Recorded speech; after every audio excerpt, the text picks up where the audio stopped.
The Locker Room, with all the sports news you need, live. Good afternoon, it's a beautiful Sunday. I wonder why that is. We'll get to that very shortly though. I am Graham Duthie, this is The Locker Room. We are here on Independence Live on YouTube, Twitter and the old Facebook, or as some folk might call it, FaceTube, but it's not. I'm delighted this afternoon to be joined by two esteemed guests, one whose manager just got sacked before us. It is Alistair Blair. Alistair, how are you this afternoon? Well, probably not quite as happy as you are, but pretty close. You're getting there. And the second man, a man who will be delighted with yesterday, though I'm not, it's Robbie Collins. Robbie, how are you? I'm doing well. Obviously, some bad news about the assistant manager leaving today, but got to be delighted with the 3 points. Yeah, we will get to that very shortly. We will also keep an eye on the Celtic Falkirk game, which has just kicked off in the Premier Sports Cup quarter-final. We'll also get to the quarter-final games that took place this weekend, as well as the games yesterday. But the big breaking news story that came out of Tynecastle this afternoon, about an hour and a half ago, Stephen Naismith, Gordon Forrest and Frankie McAvoy have been sacked by Hearts after, I think it was 18 months in charge. After another defeat yesterday led us to 8 straight defeats. 1 win in 15 competitive games, no wins in 11, 3 goals scored this season and 15 conceded. I said yesterday Naismith should have gone last night. We've waited a day later. It's the right call. As a man who's already sacked their manager during the week, Alistair, your thoughts on Hearts sacking the manager? Is that the right call? Well, first of all, I've got to say it's profoundly embarrassing because I actually said that Hearts would end up third in the league this season at the start of the year. So did I. So that's going to be quite a tough ask now. So is it the right call? It's a cliche to say you never want to see people lose their jobs. And, you know, you can hear the journalists crying crocodile tears when they say it as they, you know, get the story out online and try and get out as far as they can. It's a difficult one because, I mean, obviously I've got no dog in the fight with Hearts. I think, as I said during the show last week, I was at the Hearts shareholders monthly dinner, which Naismith was getting a lot of really over-the-top abuse. And I know that's what football fans are like, but the guy had obviously just had a brilliant season. And this season, for whatever reason, it's gone wrong. So let me play devil's advocate, not necessarily because I agree with what I'm about to say, but just for the hell of it, see what you two guys think. We had a manager called Tommy Wright, who occasionally would lose 5 games in a row. And we stuck with him because he was the greatest manager we've ever had. Now, that obviously helps because he had the track record, but so did Naismith. And actually, by coming through that, he was able to actually just go on and on and on and have brilliant results. And I've said before on the show, Robbie's team is now, I think, the new St Johnstone in the Premier Division. They're doing all the things we used to do. On the other hand, so having played devil's advocate, you can't argue the stats you just trotted out, Graham. And unfortunately, nowadays, managers do not get time. They just don't. Let's just say he'd stayed and the board had said, no, we're going to stick with him. We'll stick with him this season and see how it goes. A bit like Ten Hag, for example, at Man United. Similar kind of thing. And he'd actually got you up to about 4th or something by the end of the season. But you could see all the improvement. You could see all these new signings starting to gel, all those kind of things. Would it seem premature now? Because, of course, the great unknown, it's the same with my club, is who are you going to get in? Will it make any difference? Because you always hope it will, but it doesn't necessarily. Hearts can only get better. They can't be any worse than they are now. So it's a difficult one. I entirely understand why they've done it. I think there'll be very, very few. You'll know better than I do because you'll be on the social media groups and stuff. Very few Hearts fans are going, no, it's the wrong decision. Once you get over that euphoria of, oh yeah, we've got rid of the guy that we want to get, it's then who do we get now? And we've already seen lists of candidates and the odds against them. So it's actually a crucial time for your club and my club. And, given the respective levels we have of budget and stuff. So once you cast the euphoria aside of going, yeah, he was rubbish, we scored 3 goals, etc., you've really got to have a solid look at where are we, cool heads, who are we going to get, how are we going to turn this round? Has he bought badly? Will it make any difference who comes in? All those things get taken into account. It's not quite as simple as just popping the champagne corks. Robbie, on all my group chats and on all my other social media platforms, there is not one person saying it's the wrong call. I've just read out the stats earlier on. You were obviously at the game yesterday, St Mirren against Hearts. I was very, very angry with the performance yesterday. especially second half, because you're 2-1 down at half time. And I said 45 minutes to save your job. I'm expecting a reaction second half yesterday, and I never saw one. I thought Hearts were awful yesterday. We'll get to it very shortly, but I thought Hearts were terrible yesterday. This is the right call. Now, the thing is, 7 weeks ago, Naismith and the coaching staff were handed a new contract, but the board have acted like the big club I think we are, and they've made the right call. Do you agree with that?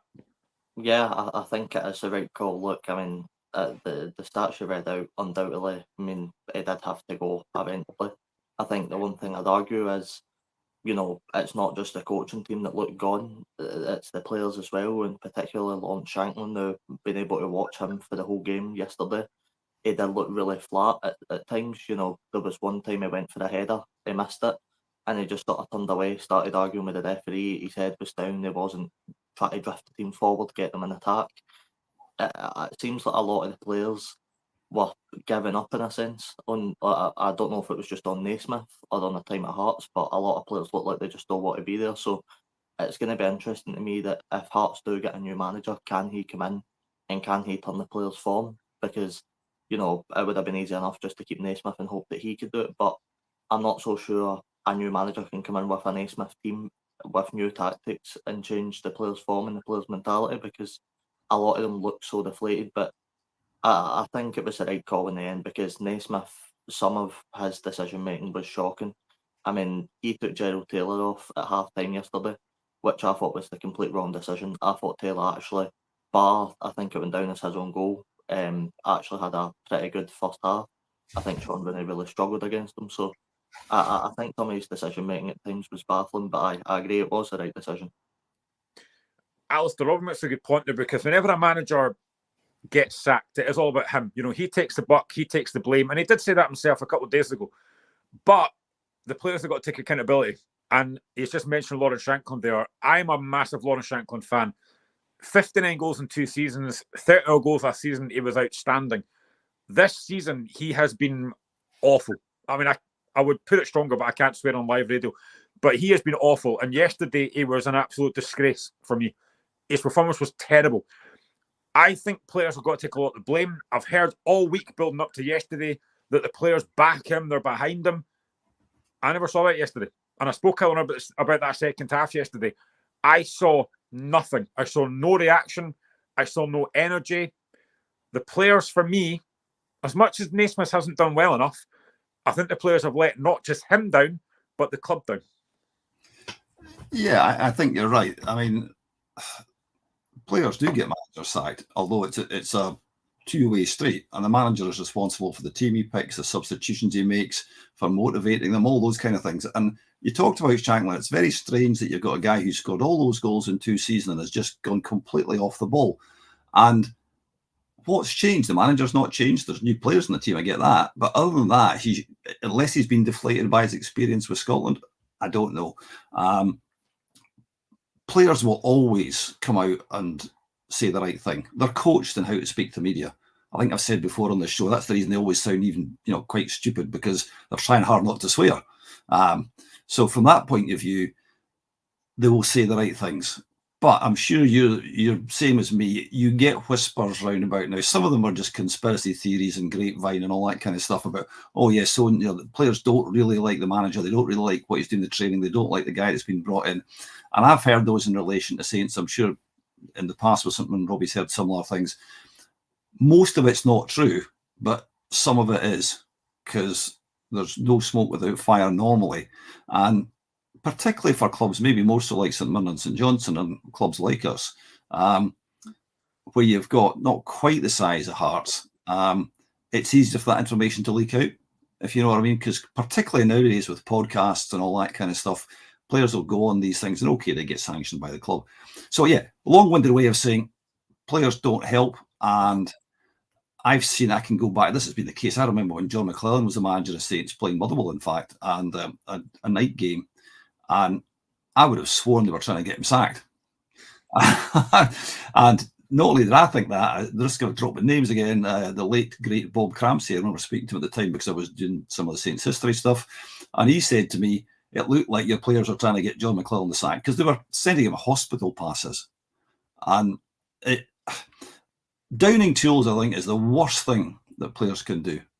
Fans will put up with just about anything so long as the player's trying and seem to be trying. But if they feel that they're actually not at it, doesn't matter what the situation behind the club. That's the one thing I think that really gets us going.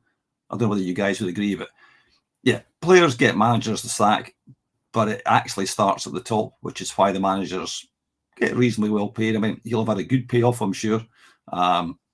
Craig Levine's had a good payoff, I know. So I wouldn't feel too sorry for them.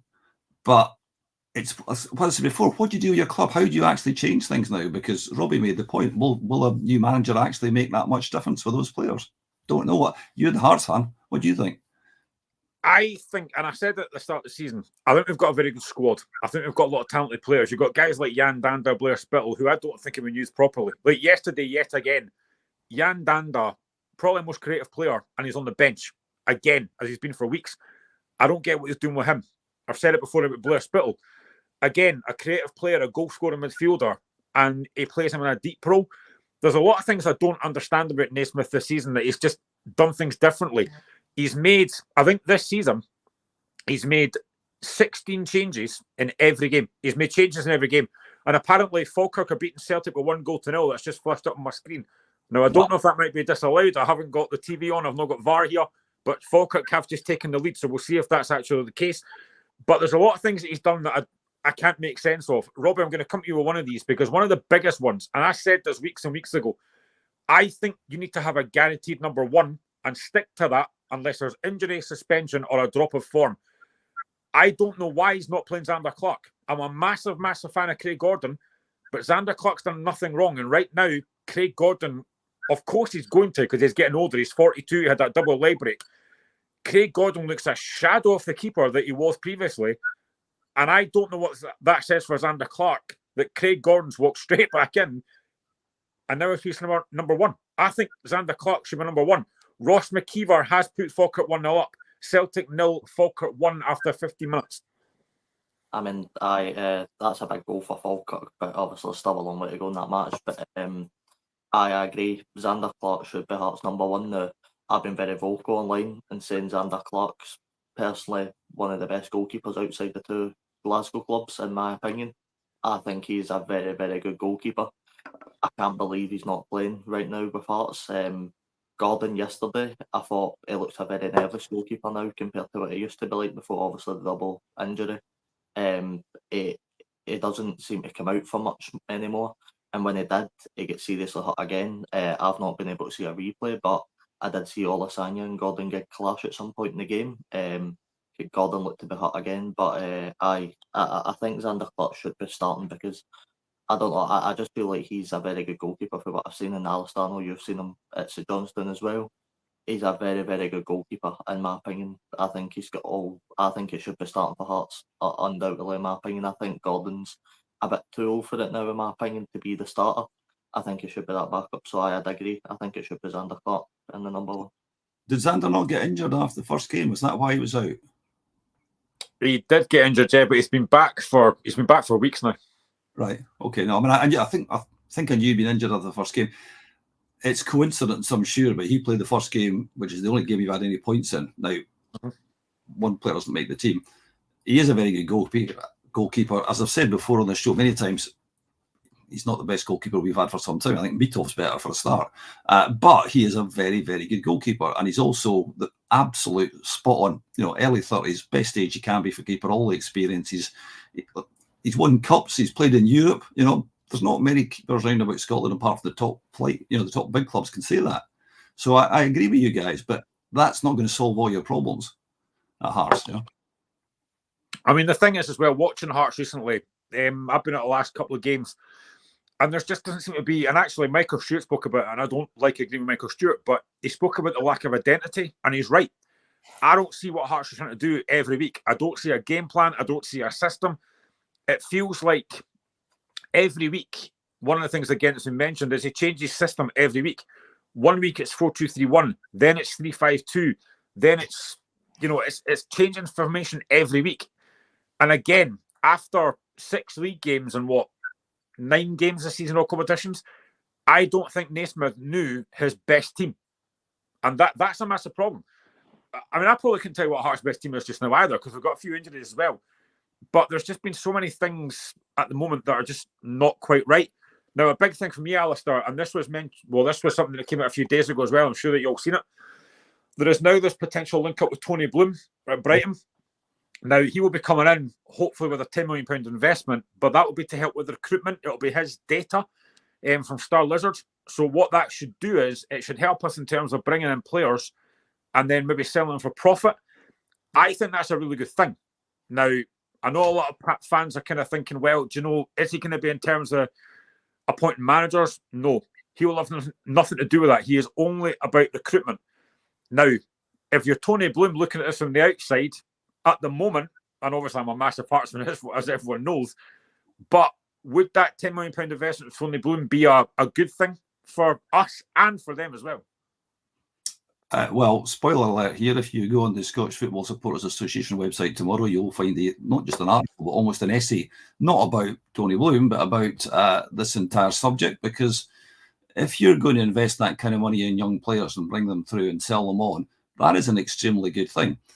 The recent SFA report, which we've talked about on the show before a couple of weeks ago about young players in Scotland, it looked at comparable leagues across Europe. And it made the point that we are way down at the bottom, maybe not absolute bottom, but we're way below the rest of them in terms of the amount of money we are generating from selling on players. Now, given that Scottish football's got a problem generating money generally anyway, and that's one of the objections to increasing the size of the leagues, there's an area which if clubs can actually develop youth talent and sell it on, they can make a dent in the amount of money that we require from elsewhere. So it's not just a good thing for Hearts, but it's a good thing for Scottish football as a whole. And it tackles one of the critical elements in that report, which otherwise I think will get left maybe to gather dust, and it shouldn't be, because it's really, really important that we do what you're talking about, Graham, and we bring players on. You need the money. If Hearts have got, I hesitate to use the word sugar daddy, but if they've got somebody who'll do that, good for them. It's absolutely brilliant for Hearts. And if you can identify players and then, let's say you can find another Matt O'Reilly, that kind of player. And we've always seen it. I'm sure, Robbie, you've seen some of your good players go down south, McGrath, people like that in recent years. I can go back to people like John Connolly going to Everton for £100,000, which was like mega bucks. Or Callum Davidson even going to Blackburn. It's an enormous thing for your club because it actually gives them money, which keeps them going in many respects. So, yeah, along with the answer as always, apologise for that, but it's far more than just Hearts. It's Scottish football can benefit here. Robbie, I listened to a lot of Hearts podcasts, and I listened to one a few days ago, and they are pretty much in the know about these kind of things, especially one person anyway. And he said that these talks with Bloom have been going on since December, so it's not like a quick thing. It's been going on for a while. In terms of yourself as an outsider, what's your thoughts on this? Would this be good for Hearts to get this investment? And obviously for myself, in terms of recruitment, this, if it comes in, apparently it could happen in the next few weeks. It could be even in the international break that this actually is all announced. I think this is good for like January, for example. We bring a new manager in, let's say international break. They then get to use the data, see who we can maybe sign in January. As a Hearts fan, I'm excited by it. I think it's actually very good. But as an outsider, what's your thoughts on this? Yeah, I mean, I think you should be excited. I mean, obviously, as an outsider, I don't read too much into these things, but hearing that, upwards of £10 million or whatever it was can be invested into Hearts, when you first just look at that, it's instantly going to be a good thing. It can only really help the club. So I think 100% correct for a new manager looking at this, looking at the January transfer window, going, if I can get in here, get in this job, get settled, get to January, I can sign some good players and hopefully push up the league. So I think it will only be a good thing for Hearts, not in the short term, but in the long term as well. I know Alistair was speaking about youth players there, and I think, I have seen at our club, guys like Ethan Erihon, Jamie McGrath, you mentioned, Ethan Sutherland all moving down for some money and sell-ons and stuff. It only helps us, but it'll help the league as well, in the long term, getting the youth players in the door. So I agree, it's only a good thing for Hearts. I would also say, Graham, that bear in mind it's the press that's reporting it's up to 10 million, which could be anything from 1 pence up to 10 million. 10 million's, listen, if it's 10 million, brilliant. Again, going back to what Naismith was talking about at that dinner I went to, he's obviously decided to get in a whole range of, so he's got the 9 new guys. it might give you the chance to bring in one or two really good ones. But I was talking about John McClellan before, and I remember talking to him when he was the manager at Saints and asking him, this is way back in the day when £100,000 was a lot of money. Obviously still is, but not in football terms. I said, what would you do with £100,000? Who would you buy? He said, I wouldn't buy anybody. He said, invest it all in youth development. And that long-term investment is better for Hearts and better for Scottish football. But the problem you've got is that you're at the bottom of the table and you've got fans who want you to be not at the bottom of the table anymore. So they're not really, quite frankly, interested in that. And therein lies a conundrum. Are you prepared to accept that it might take you a bit of time to turn this around? Because your season's written off, let's be honest, unless you win a cup. And actually take that medium-term approach. Again, you're the Hearts fan here. What are your thoughts on it?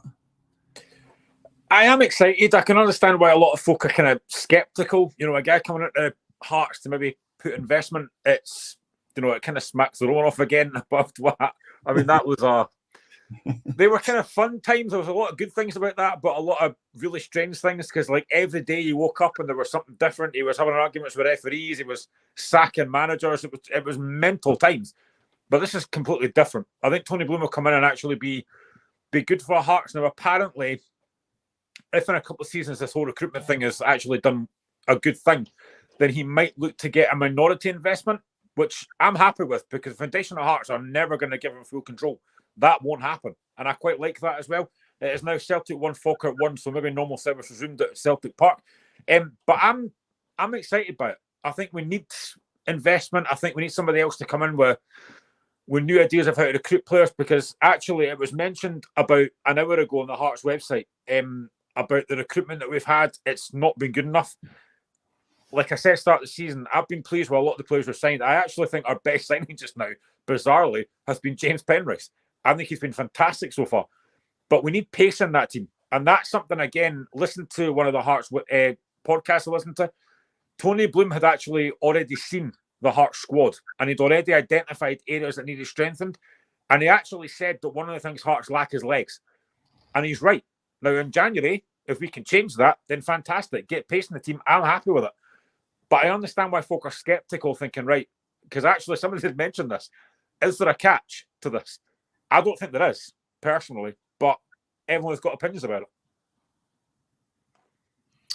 Why would he? Why is he doing it? Why is that? I'm going back to, is there a catch in it? That the question that, you know, you usually follow the money, don't you? What's in it for him? I don't know. It's a very good question. I think we'll probably find out more in the next couple of weeks because from what I've been told and what I've heard, this should be announced in the next few weeks. So we'll actually maybe know more about it. It was Paulo Bernardo that equalised for Celtic. But in terms of the potential new manager, Robbie, Michael Smith asked, who will replace Naismith? Now, again, we spoke about this before the show started. There's a lot of names out there. Alec Neil, Stephen Robinson, Derek McInnes, David Martindale. It's the same old names that get mentioned. I want to go down a different route. I want to go down the foreign route like Aberdeen have done with Jimmy Thielen. Again, you're an outsider looking in. Who do you think should get that Hearts job? Because if we're being honest, Hearts is still a massive club. We're in a really poor position. Don't get me wrong. That is not good enough. But who would you be going for in terms of the new Hearts manager? I mean, if you're Hearts, I think you should be looking at what Aberdeen done with Phelan and wanting to go down that sort of route. I mean, look, I was speaking to a few Sunderland fans yesterday after the game, and, you know, a lot of them were saying there's no chance Robinson would take that job. Now, I look at that job and I get where Hearts are sitting in the league, but if you look, you know, this can, I don't think they can save the league this season. I don't think you'll be third again.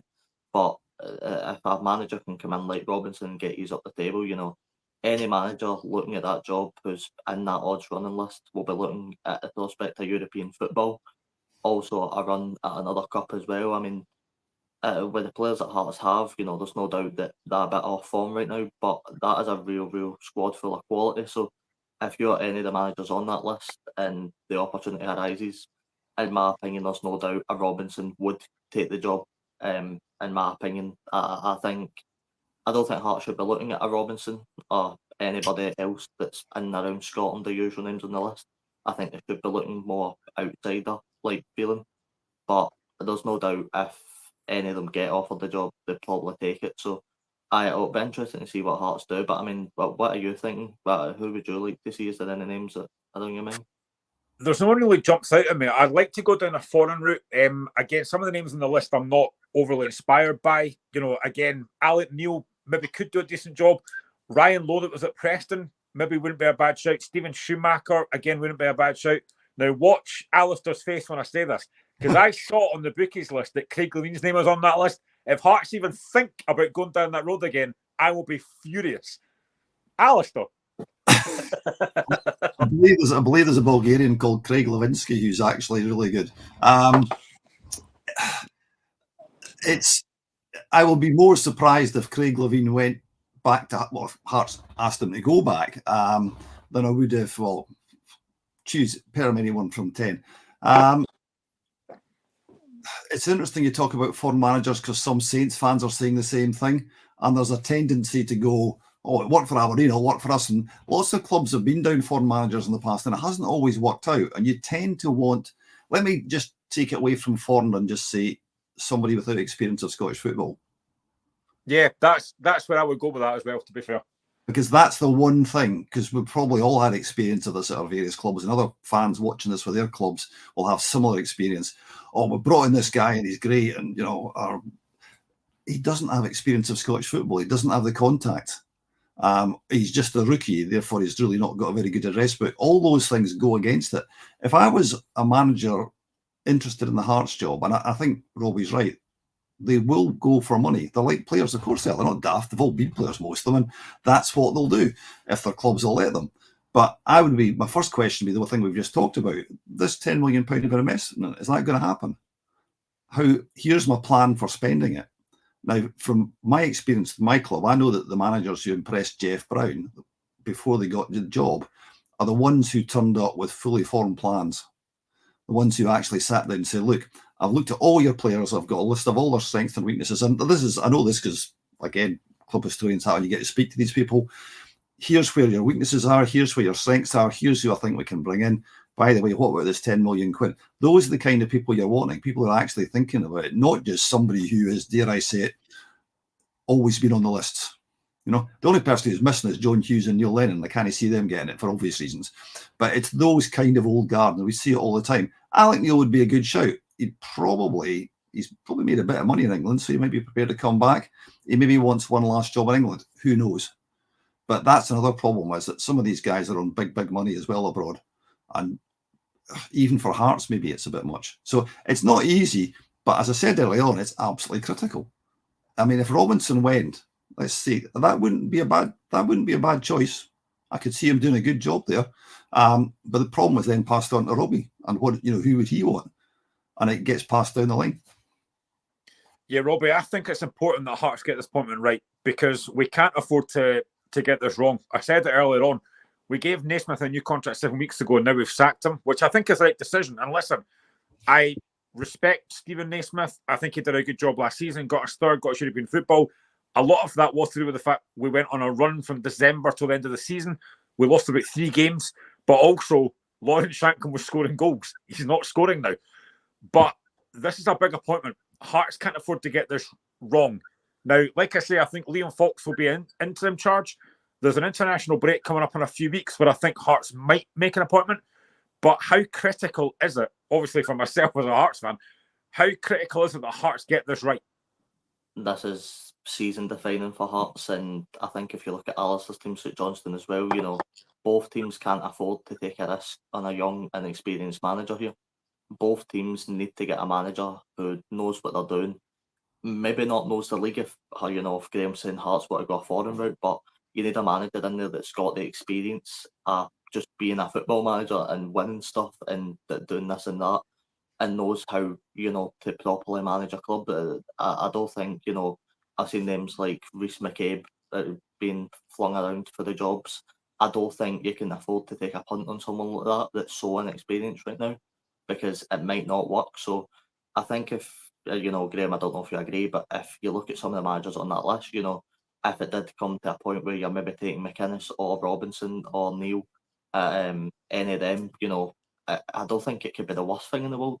The only problem is, would a Robinson come in, with the way Robinson likes to play, he's very counter-attacking, and I just worry for that Hearts team that I don't know if that would maybe work, but I suppose that's another conversation for another show. So I think this is huge for not just your club game, but obviously St Johnstone as well. I think both teams need to get this right. I don't think there's any danger that Hearts are going to get relegated. Mind you, I said there was no danger they wouldn't be third at the start of the season, so who knows?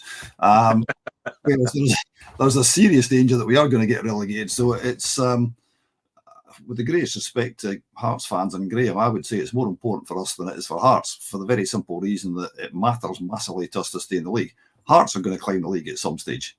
You've got too many good players not to do that. I know that's maybe a hostage to fortune, but anybody watching this, the three of us sound, nobody's expecting Hearts not to climb the table at some stage in the next couple of weeks and months.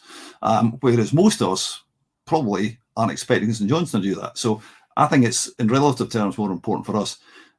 You're absolutely right, Robbie. Rhys McCabe would have been a fan's favourite in the summer if Levine had been punted then, which is when he should have been punted. But not enough experience. And you cannot take chances. And you've seen it. I remember when John Connolly was appointed manager at St Johnstone. John Connolly is he's the greatest player in St Johnstone's history. The fans were absolutely delighted. He came on this field at the end of the season. He was appointed right the last week, made a speech, said it was exactly where he wanted to be. And I count John as a friend, but it wasn't the right decision. It wasn't the right decision, and it didn't end well. Apart from signing Stephen Anderson, but that's by the by. So it is so important. There are so many clubs with bang average managers, and if you're a club outside the big ones, and I'm including Hearts and Hibs in that, as well as Aberdeen, Celtic and Rangers, obviously, it makes such a difference. And you can see it with St Mirren, Robbie. You've got a good manager backed up by the right things behind, which is why I keep trotting out this mantra about currently you're doing what we used to do. You're top six, candidates for Europe, really hard to beat, really well organised, score goals, all the things you want your team to do, and you want it to go on for as long as possible, because at some stage Hearts come and nick Stephen Robinson, and all of a sudden you've got Rhys McCabe when you're down in Championship. Yeah, I mean, look, we've had a few managers now the past few years. I mean, we've tried everything when we came back up. We had on Kearney in for a season, who was very, very inexperienced. I mean, he was a school teacher. We had Alan Stubbs in the door. That didn't work. He was very experienced, but that just did not work at all. So this is huge for Hearts, because no matter what route you go down, there's huge risks in every department. So that for Hearts, getting a new manager here is crucial, whether it's an experienced or an inexperienced manager. Somebody said to me you should bring in Neil Warnock. Get that in the bin right now. No chance.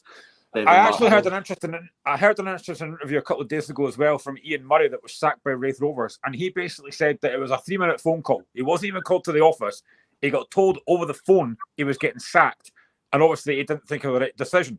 Now again, listen, Chairman and that have a way of doing things, but again, for me, Alistair, I think that's very poor. A 3-minute phone conversation to say you're getting sacked for a manager who did very well. He had Wraith Rovers played some decent stuff. They were in the playoff. I think that's very poor, personally. It is very poor. There is no doubt about it. It's take it away from football, any business, that's shocking. It's not how you treat people.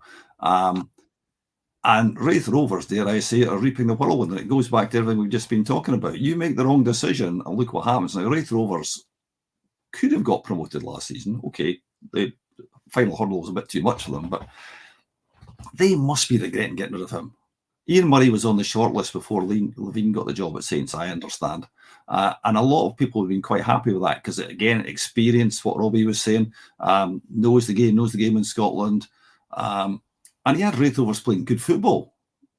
And that's really what the fans want. And they must be really regretting that now. It's so easy to get it wrong. And that's why this whole conversation actually is, it sums up the dilemma for all fans, because Rangers, for example, they look like they've maybe turned a wee corner. It's a bit early to say. But again, if they don't win the league, Clement is going to be under so much pressure. You look at the way the media are circling like sharks, around blood and water with some of the managers down south. They're chasing Ange Postecoglou at Spurs now. They're chasing Sean Dyche. They're trying to create the circumstances in which they can, create the story. It's not quite as bad as it up here. But it's not something I want to see coming into Scottish football. I'd like to see people actually having the time to make change happen. I think Levine going was at the right time because he's had the time and it's clearly not working. Do I know what the answer is for Hearts or St Johnstone? No, I don't. Our situation is obviously compounded by the very sad news about the owner, which doesn't help, Yeah, I wish Adam Webb very well in his recovery. Not very nice to hear as well. Good afternoon to Aslino. Hello, chaps, and Nail Graham. I'm on a bad day, all right? Although Naismith has been sacked, so it's all good. Anyway, we should probably talk about football, to be fair. And listen, we may as well start with St Mirren against Hearts. There was only 3 League Cup games, so we'll get to that very shortly. It's still Celtic 1, St Mirren 1. St Mirren weren't even playing. Celtic 1, Falkirk 1. We've got about 38 minutes into the game. But let's talk about St Mirren against Hearts yesterday. St Mirren 2, Hearts 1. An own goal from Gerald Taylor in 8 minutes gives St Mirren the lead. Craig Halkett equalised on later on in the first half, and then Olasanya made it 2-1 to St Mirren. St Mirren then basically sat back second half and hit on the counter-attack. Robbie, you were at the game. Obviously, I was raging yesterday, but Naismith's gone now. What was your take on the game as a whole?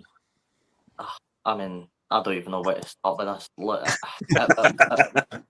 It wasn't a very good game of football, and Graham, I think you managed to watch it, and you know that it wasn't a good game at all.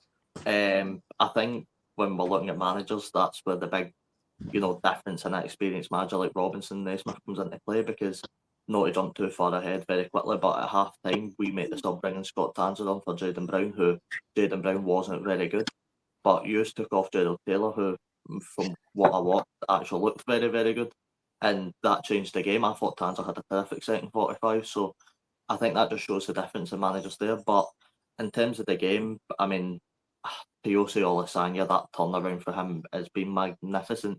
He left just over a year ago to go on loan to Arbroath, where, again, I think I said it on the show last week, wasn't highly rated at all. Dick Campbell didn't like him, didn't think it was good enough for that level.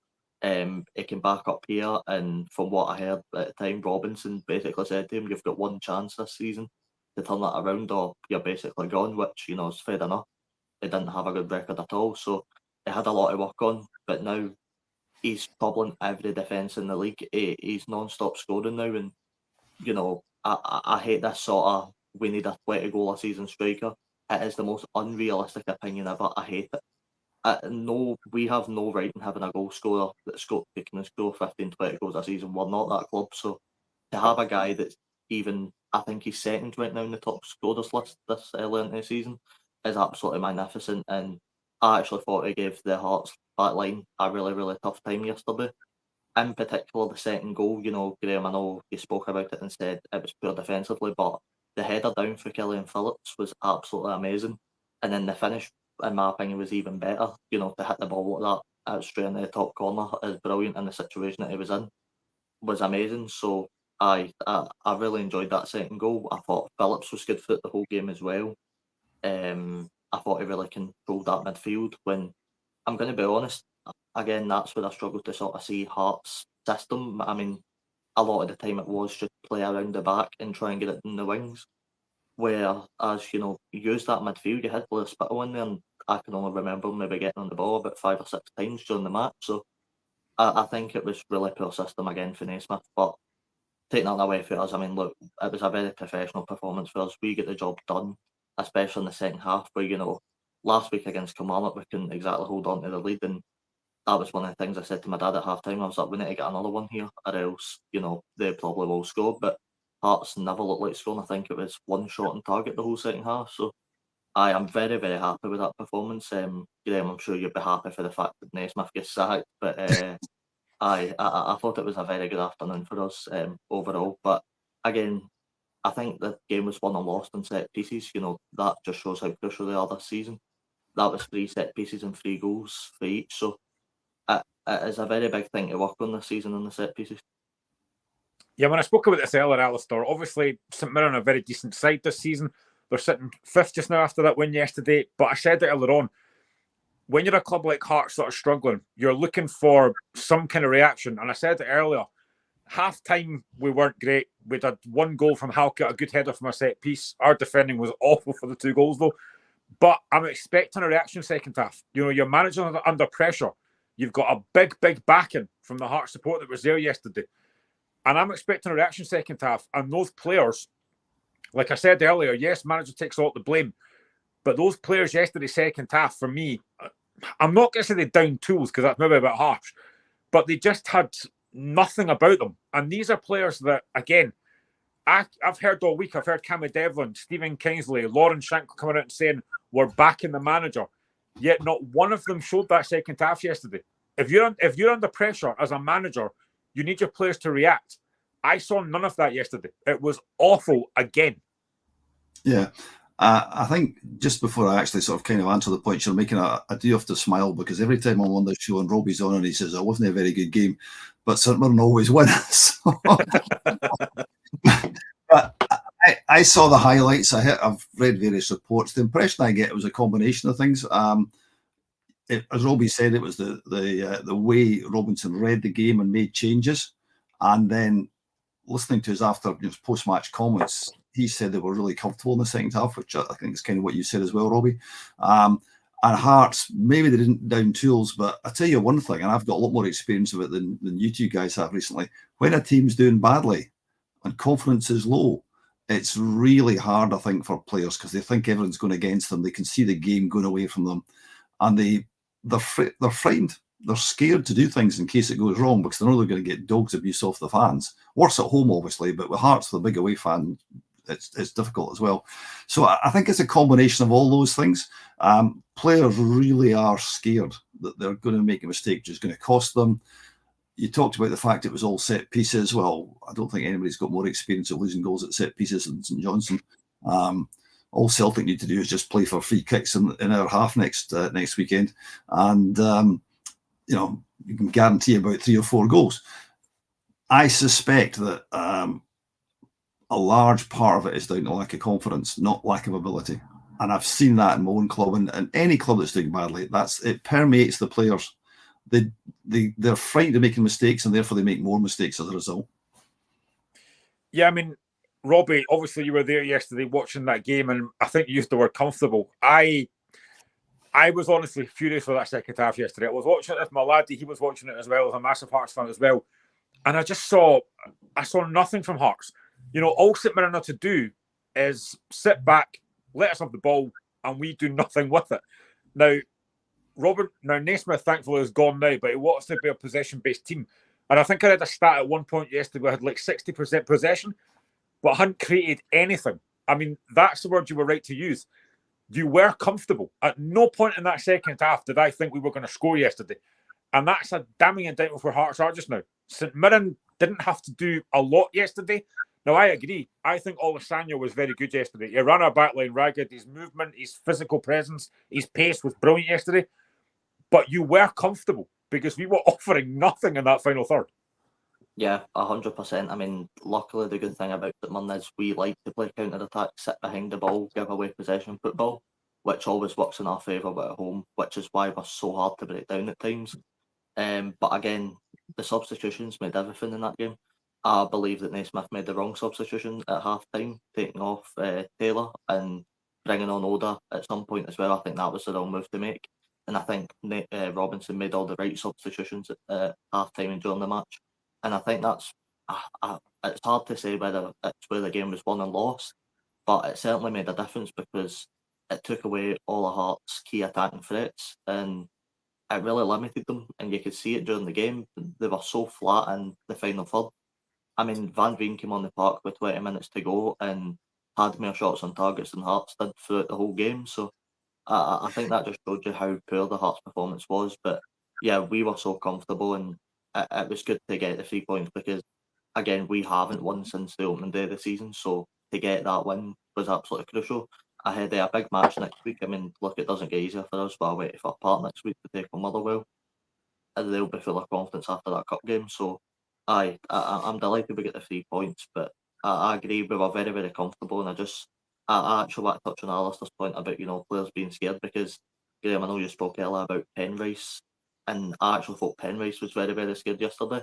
Now, in the second half, he was right directly in front of me on my side, so I got to listen to him more often than not. And, for decisions that probably should have went Hearts' way, Penrice was very unvocal towards the linesman at points, he wasn't saying much. He just sort of laughed and got on with it.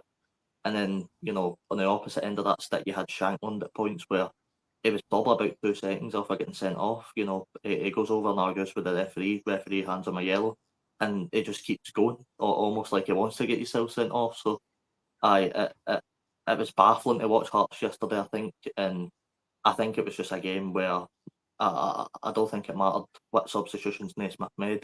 I think the game was always going to be lost. Yeah, I mean, it's difficult for me to kind of... I mean, obviously Naismith's gone now, so we don't have that problem anymore. But I still think we've got good players in that squad. I mentioned them earlier. Blair Spittle, Jan Dandel are very good players, but they're not getting the best out of them. But I keep talking about Lawrence Shankland. I don't see... Now, a lot of folk have said maybe it's the fact he didn't go to Rangers. But the thing is, there was never any bid. There was never any... It was all rumours. It was all speculation by certain media outlets to say that he's going to go to Rangers. That never happened. But again, you can tell by somebody's body language, and his body language the last couple of games has been dreadful, Alistair. I can't sit here and defend him because I'm not going to do that. But his body language has been terrible. That's your captain. That's your leader. And he looked miles off it. And the biggest thing for me yesterday as well, and I noticed it in the first half, there was a ball that Gerald Taylor played down the line. It went out of play.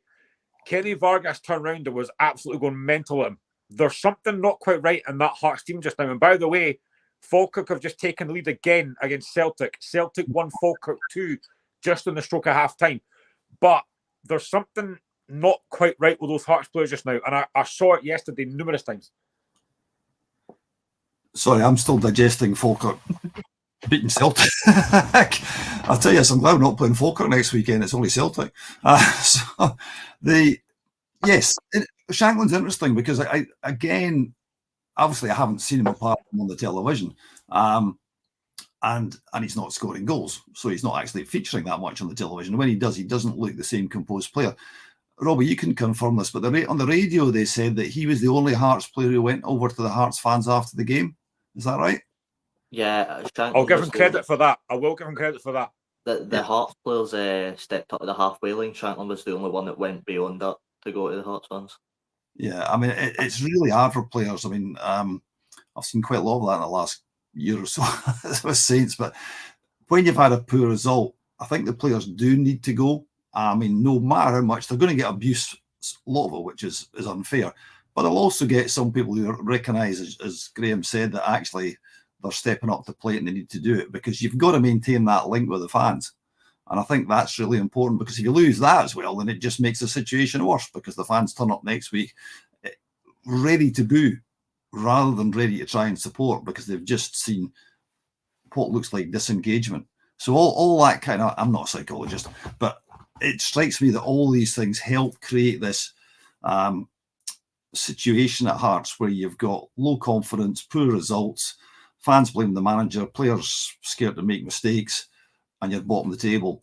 And I really, this is why it comes back to our earlier conversation. Who you get in is fundamental. It's going to change your season or not, and it might change it in a good way or a bad way. It might not make any difference. It makes no difference you're going to get relegated, but that's unlikely, as we've said. Almost anybody could go in. You could go in, Graham, and you could go in the dressing room. I can guarantee if you were in the dressing room at half-time at St Mirren, the players would have gone out knowing they were pumped up.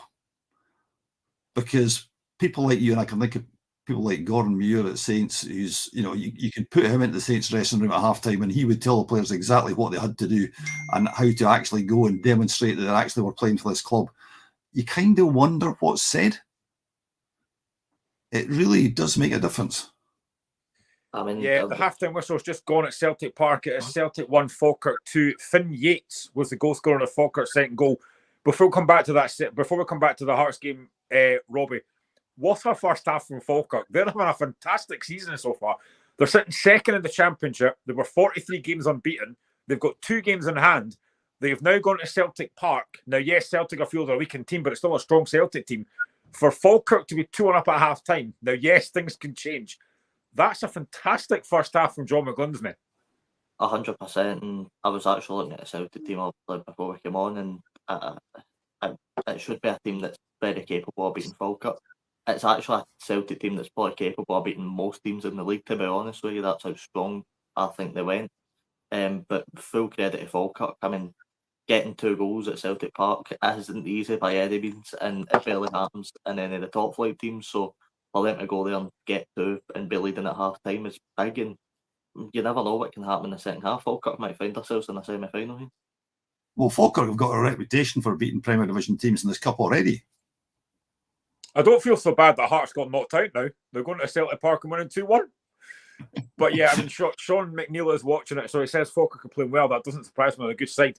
But just to kind of finally end on St Mirren against Hearts, Alistair, I mean, again, we know what St Mirren are like. They're a very good side. Robinson's got them playing some decent stuff. Do you think St Mirren, they were in the top 6 last season? Obviously, they would have aims to finish top 6 again. Do you think they can maybe go higher than top 6? Maybe finish 4th or 5th potentially? Well, bear in mind that I said that the Hearts would easily finish 3rd at the start of the season. I'm not sure you should necessarily put any great weight on what I'm about to say, but I think I've been consistent in talking about this over the last couple of shows that I've been on. You're looking at a situation by which there's a lot of clubs that are going to compete in that middle section of the league. And the ones that actually pull away, but might only be about 3 points, 2 points, are going to be the ones that have got good organisation, good defence. And again, you go back to your defence yesterday, Robbie, in the second half, and who can score goals. And Lasagna's scoring goals, and you've got some very good players all over the pitch. So can they go 3rd? No. Sorry, they're not. Can they be 4th, 5th or 6th? Yes, they could. Kilmarnock and Hearts are already consigned to not having good seasons because of their starts. I think they'll climb the table. Dundee are still a good team. Motherwell are surprising me, actually. They're better than I thought. And Ross County are obviously about the same level as us as far as I can see. So Hibs, hot and cold. Yeah, St Mirren, there's no reason why you cannot be 4th, 5th or 6th. Will you be? Don't know. But you'll certainly be perfectly safe when you're in the middle part of the table. Yeah, I think I'd agree with that. No, we will not be 3rd. We're just not that team that can be 3rd in the league right now. But I don't know if we ever can be. I know we can't right now. I'd happily take a 4th, 5th or 6th.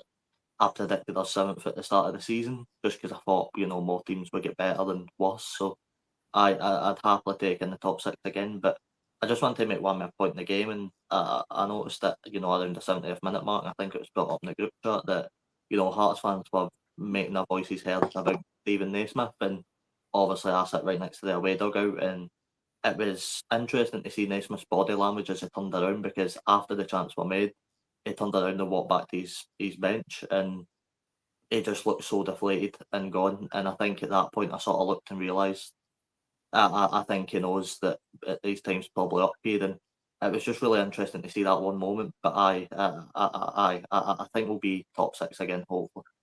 Yeah, I think, Alistair, I don't agree with the abuse that Naismith got yesterday. We can all be frustrated. We all are when we win games. But the thing is, yesterday, you could see after the game, he walked straight in the tunnel. And after he was interviewed on BBC Sports Scotland, he basically said, I would walk away if I didn't think I've got the backing of the team. And I think after his interview, you could kind of tell, I think he knows he's going. He can't turn this around. He definitely sounded like he knew he was away. I wouldn't be surprised. Again, I can only talk about what I know about my club, but managers have quite frequently been told, you've got to win this game, otherwise you're gone. So that relates to what Robbie's saying as well. You're actually looking at it and going, I know I'm gone. We're going to lose this.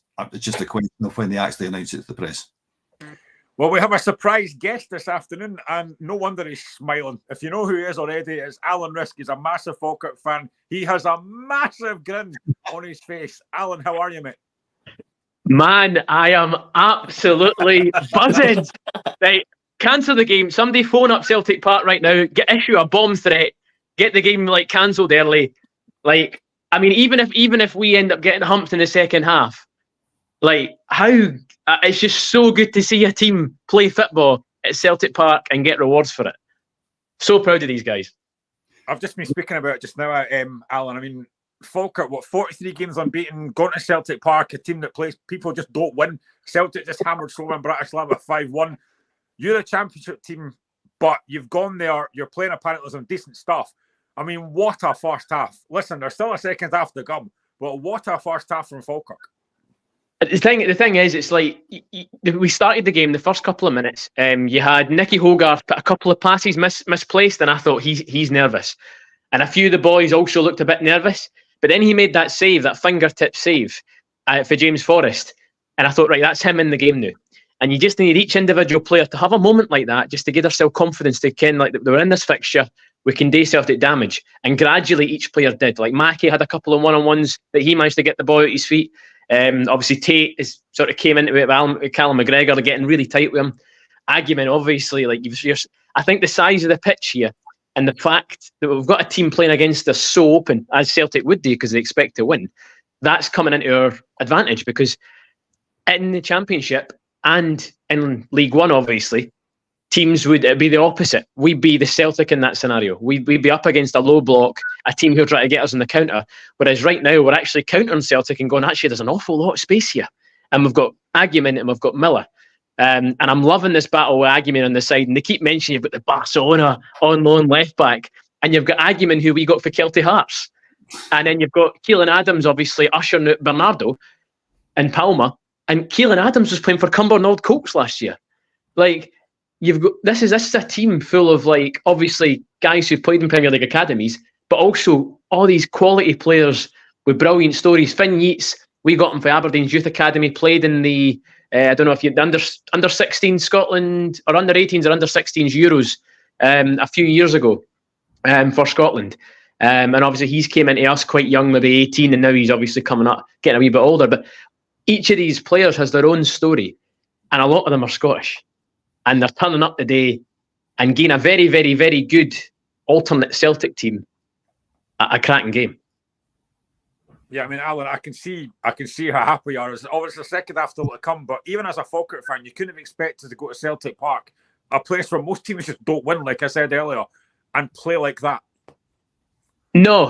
I think my worry was, well, it's not. It wasn't so much a worry. I mean, my worry was that the style of football we play, the four at the back, the space between the defenders, the space between the defenders and the midfield and the attack, because we play expansive football. I thought McGlynn will only change. He'll play the exact same way he usually plays. And we've seen with that lineup, it's like a 4-1-2-1 kind of scenario. That's not enough players, but there's he's got he plays a very expansive, open, solid attacking game. And I just thought if Celtic are on their day, they can put 5 past a team like that, because you're not sitting deep enough to kind of protect your area. But what we have seen is a much more mature Falkirk performance. And I was surprised to even see this. What you're seeing is a team who are countering quickly. Agyeman, Miller and McKeever, and then Finn Yeats has obviously been put in there as well, and they're all getting up the park. But what you're finding is when Celtic do get possession, we're getting back super quick. Now, the only concern in the second half is I don't think we can do this for 90 minutes. So he's going to bring on subs.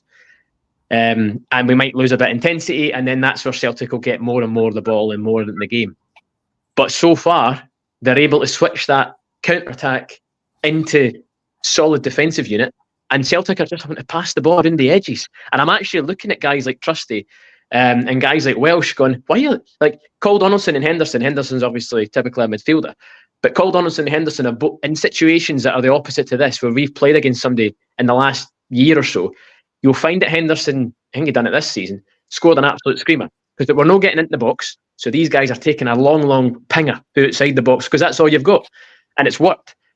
You're not seeing that for Welsh and Trusty. And they've actually had 2 or 3 chances where you're like, see if Welsh had a right foot that he could leather a ball in the top corner. He's got plenty of room to do that, but obviously he doesn't do that. We're comfortable that he can't do that. So he's getting left with the ball. And you're actually seeing a lot of the time where McGregor's going to have so deep just to get the ball to scan and see, right, okay, where's the play going to be? Because there's no many spaces.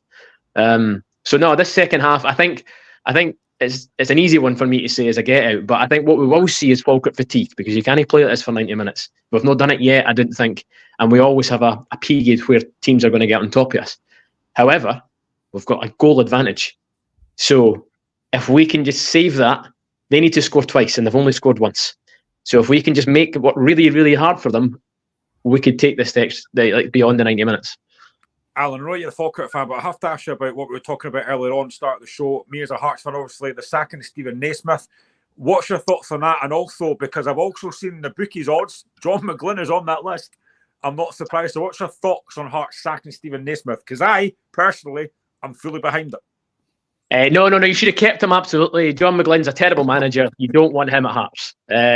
No, obviously, Naismith was going to go at some point, whether it was this week or next week. He's didn't play Hibs for too many games yet, and usually Hibs is your win, and that's what gets some good feeling inside. So Yes. I think at the end of the day, it doesn't look like things are changing. And I heard I listened to his interview last night, and I thought that was a really defining interview. And he was saying he's good pals with the board.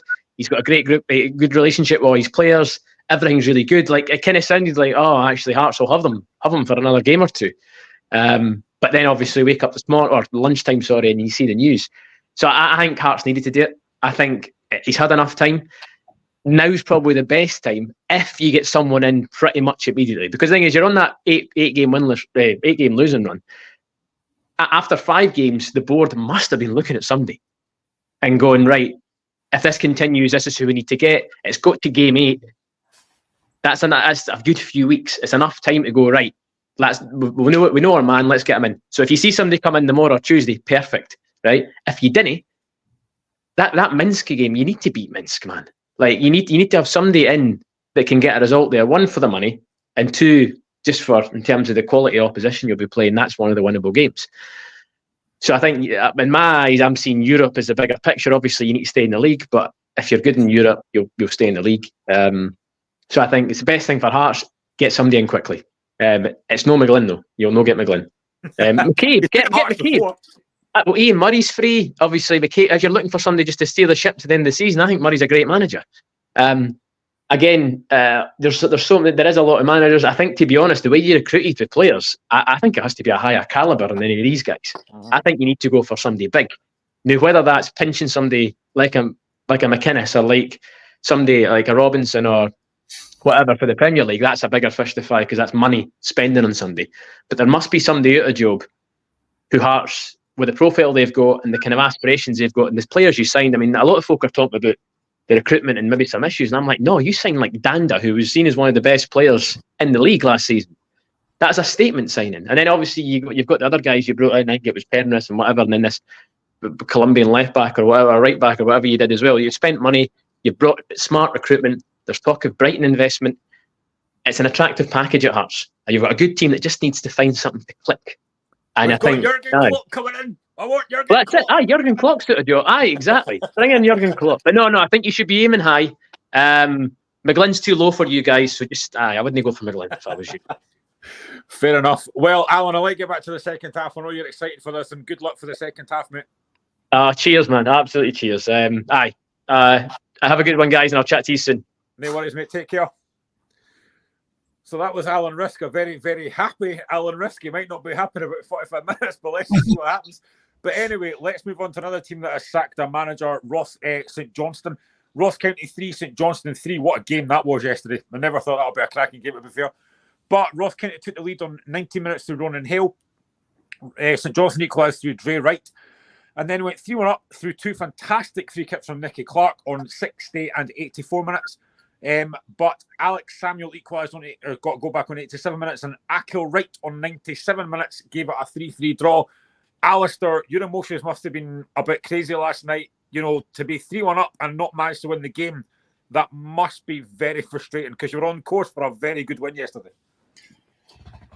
Very frustrating, in other words, I would actually use if it wasn't actually in the show. It would take me about 4 hours to get to Ross County, so I don't go to games in Dingwall. So because it's my son and indeed his son's birthday over the weekend, we were through there seeing them and following it on my phone and also exchanging messages with my friends who were at the game. And at half time, it was like, we're not in this game. We're lucky it's just one, etc., etc. And in the second half, obviously, as the score started to change, I think I wasn't aware exactly of what had happened. I just knew that Nicky Clark had scored until you actually saw the goals, and they were good goals.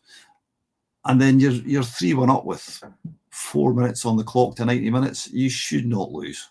You should not lose. And that, again, is indicative of where the club is. We've just got rid of a manager who is gone on record in the last 24 hours or so at the press to say that he actually thought he was doing a good enough job and that he actually thought with the firepower we had, we could be in the top 6. I think the word that springs to mind is delusional. He's right about the goals. We are scoring goals. We're scoring a lot of goals. The only problem is that we're conceding an awful lot of goals. We've got two 23-year-old goalkeepers who are simply not experienced enough, Blake not good enough. We've got a brand new defence which has been crippled by injuries. We've got a midfield which isn't up to it. We've got one skillful player and he's injured most of the time, and then he doesn't get on.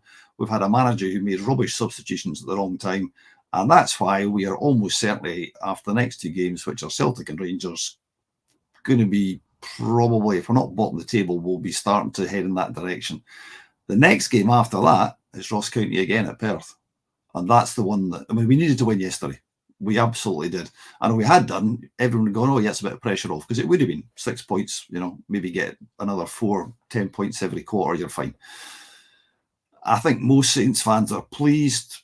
Let me rephrase that. The vast majority of Saints fans are pleased that Levein went. Most of them didn't want him in the first place. As I've said before in the show, it was Jeff's decision to bring him in. There was attempts to get him out in March, which didn't happen. He should have gone in the summer. Instead, he's been allowed to bring in a whole load of players, some of whom are getting good write-ups and some of whom aren't, and some of whom I don't think are up to it. And it's just going to be another long, hard season. So there's just no getting away from it. I think that going back to what we talked about before, the manager is critical. It absolutely is. So frustrated, despondent, happy we're scoring goals, happy Nicky Clark's back. Nicky Clark scored goals in any team in the Premier Division. He's that kind of player, but you've got to give him a system to do it. We're bringing on Cammy McPherson as a substitute, a midfielder who scored one goal in several seasons with Saints, and he gives away a foul which leads to the goal. Any team that plays us doesn't need to attack. They need to get free kicks, as I said earlier on in the last third of the thing. Put crosses across. He's watched the last goal. The boy could actually have, smoked a cigar, had a cup of tea, taken the dog for a walk before he actually headed the ball. He was so much in the clear. And that's just rubbish. So, yeah, despondent. Robbie, I think if you look at the goals that St Johnstone scored yesterday, Dre Wright and Xander Clark, Nicky Clark, honestly, the three goals St Johnstone scored yesterday were absolutely superb. But as Alistair says, they just can't defend. You're 3-1 up, 84 minutes, you're 3-1 up. You just got to see the game out. And they've lost 2 goals late on. Obviously, Alistair's very frustrated, but for Ross County, it's great to get a point out of the game. But what a frustration for St Johnstone. You think you've got 3 points. All you've got to do is see out the last few minutes. And they just couldn't get over the line.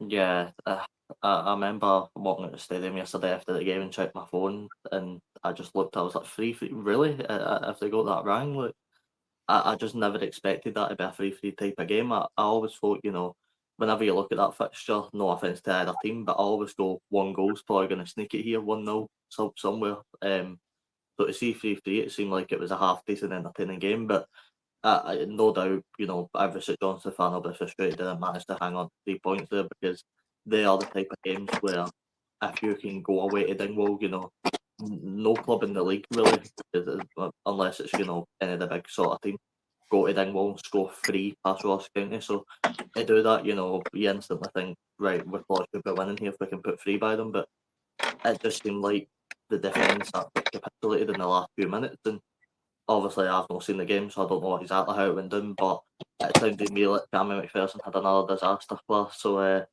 I regret ever bringing him up in that show a few weeks ago when I asked him, because it seems to have gone right downhill. But no, I think the Johnson fans will be a bit angry that they never managed to hang on to 3 points here. But got to give credit to Ross County for fighting into the end and getting that point of the game, because it just means that the next game in a couple of weeks at Dermot Park is even bigger for both clubs, and both clubs will be looking to try and win there. So it'll be interesting to see how that works out.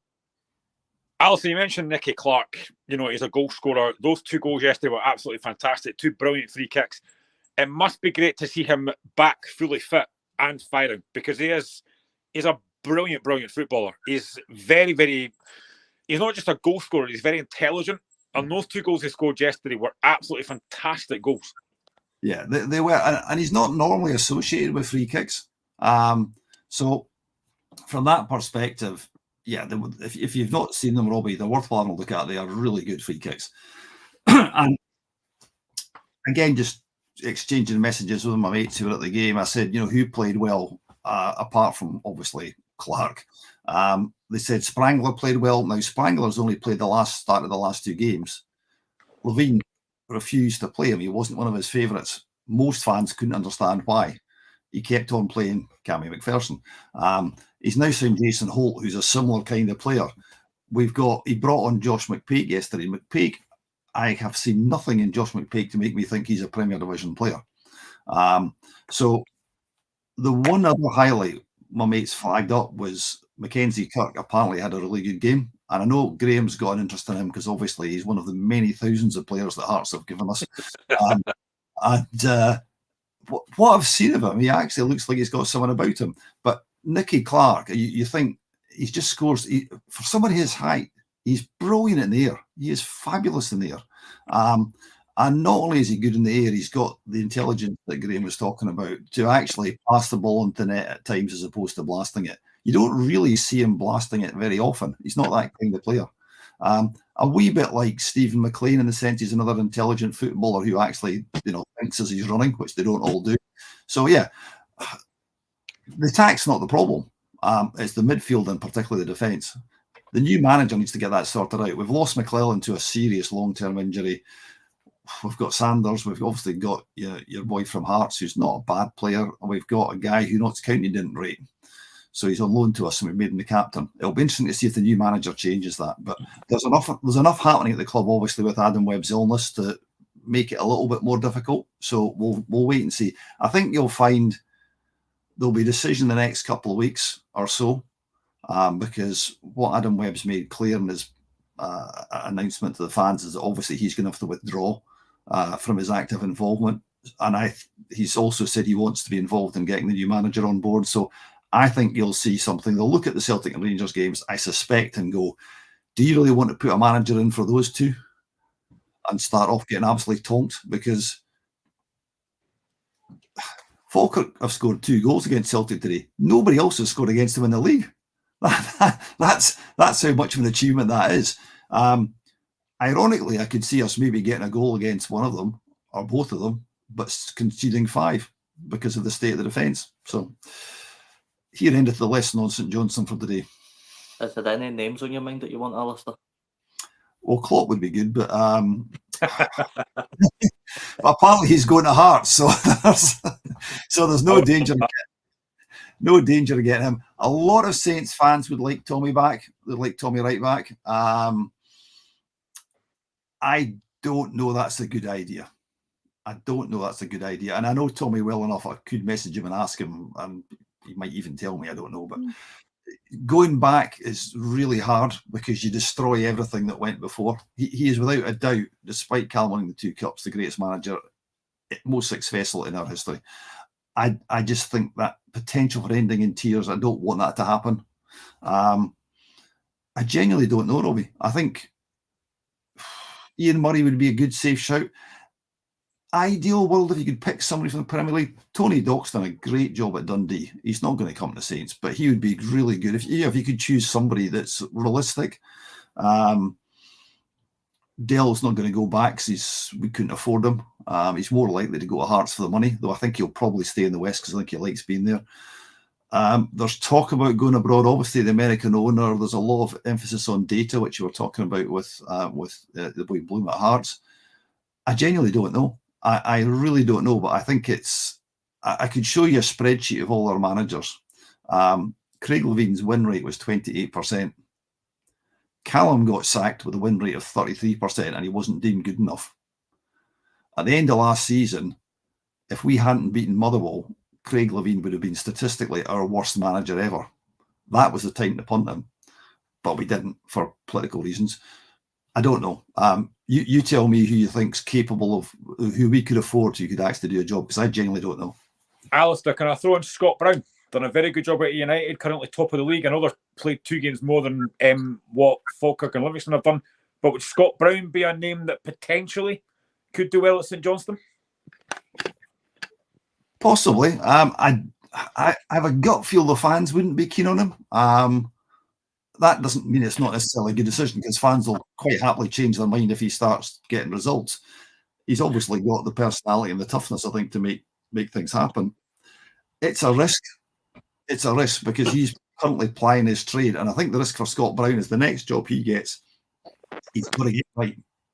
He's looking like he's got air will almost certainly be there or thereabouts this year. So possibly, I genuinely think that that's a risk as well because he's only got very limited experience. He wasn't a success down south. Let's not forget. So I've seen a few names spinning about online. I've not managed to see the odds, but one name that I seen was Martindale. Now, obviously, he's very, very loyal to Livingston, but he is a man with Premiership experience, and obviously, you might want to look in that sort of outside the Scottish route. But Martindale's a guy who knows how to pick up points in the league. I mean, would you take it if it ever happened? I think I understand that he was under consideration before Levine got the job. That's my understanding. Obviously, we know the situation at Livingston. They went down, they've got the lowest budget, etc. And actually, in some respects, I don't think the fans would like it, but it wouldn't be the worst decision in the world if he, because I think you're right. He's got the wherewithal to motivate players and get things happening and organise them. Could you do more with a slightly bigger budget? Possibly. I wouldn't be. I think most Saints fans wouldn't want him. I wouldn't be too concerned. I think he might be an interesting shout, but I don't think he'd be top on my list. I really don't. In terms of Ross County, Robbie, been impressed with Ronan Hill so far. I know obviously they got rid of Simon Murray, which was a big blow. But so far, Ronan Hill's not looked too bad for Ross County. Again, took his goal quite well yesterday. Yeah, he seems to be scoring a few goals, and I think Ross County fans will be hoping he keeps that up because every goal will matter for them throughout this season, and it doesn't matter how they get it or who scores. It could be the goalkeeper scoring every game, but they will just hope that. I mean, look, Ross County scoring 3 goals in a game is very, very rare at the best of times. I mean, I don't know how many games in the Premiership Ross County have scored 3 or more in. That would be an interesting stat, but I think for Ross County, the big thing is these games, against the St Johnstones, against Motherwell, stuff like that, teams sort of down that area. I think Motherwell are surprising a lot of people this season, actually, with how well they're doing. It seems like you can't really put your name on someone that's going to be down in that sort of 11th, 10th spot because I know obviously there's a few off-form teams like, Hearts, but there's no doubt they'll turn that around. I don't see them being in that area coming the end of the season. But the league is really, really close this year. And, I'm actually enjoying it because, in previous years it has been that, you can sort of bet on that team that's going to go down. But right now, every team looks like they've got that sort of fight to try and get up the table. So it'll be interesting to see how much longer that lasts. I think it's a good point. interesting. I was going to say it's a good point, Alistair, because I'm looking at the league table in front of me just now. Rangers are 3rd and 10th. Hibs are 9th, but they've got 5 points. Only 5 points between 3rd and 9th. It is quite competitive in the rest of that league. It is. There's only 6 points between 10th and 3rd. But I mean, more interestingly, I think, some look at the table as well. Rangers have scored 9 goals. Dundee United, who are 4th, have scored only 6. St Mirren have scored 10. But you look at the bottom half. Well, Motherwell, okay, are 6th. They've scored 7. Dundee have scored 9. Ross County have only scored 6. Hibs have scored 5. Kilmarnock have scored 3. Hearts have scored 3. We've scored 8. So we're actually scoring goals is not a problem for us. The problem is that we've conceded 11, and St Mirren have conceded 11. Ross County have conceded 11. Hearts have conceded 11. And Kilmarnock conceded 12. So you don't have to look too far to see what the problems are and what the necessary solutions are. I just think Robbie's right. It's a much tighter league.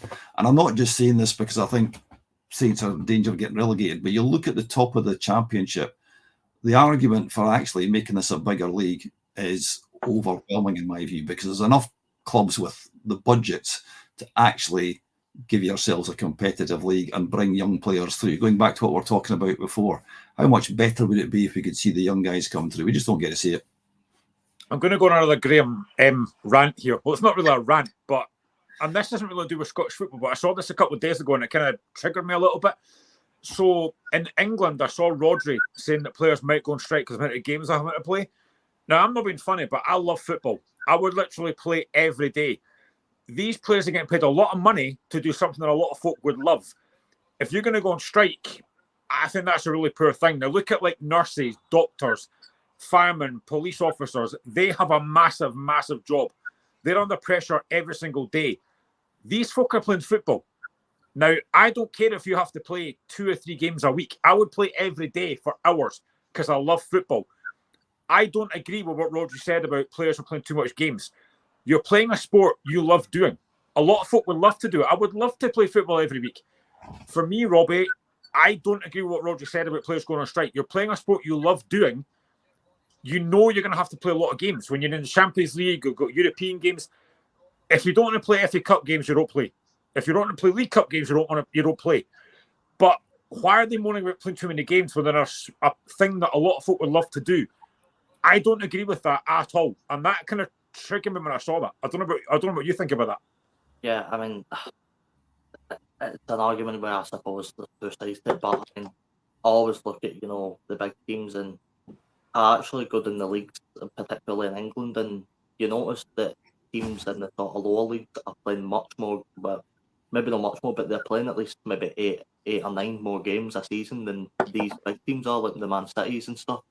So, to take Rodri's point, I mean, Rodri, I believe, played most Man City games last season, but again, there's teams that are down in the National League that are playing more a season than the likes of Man City are. So, I think Rodri, I don't know. It's a tough argument. It really is. I don't know what I think about it, to be honest. I just think, if you're looking at a player like Rodri compared to a player in the National League, he is getting paid so much more money to play these games. So in reality, he probably should just get on with it.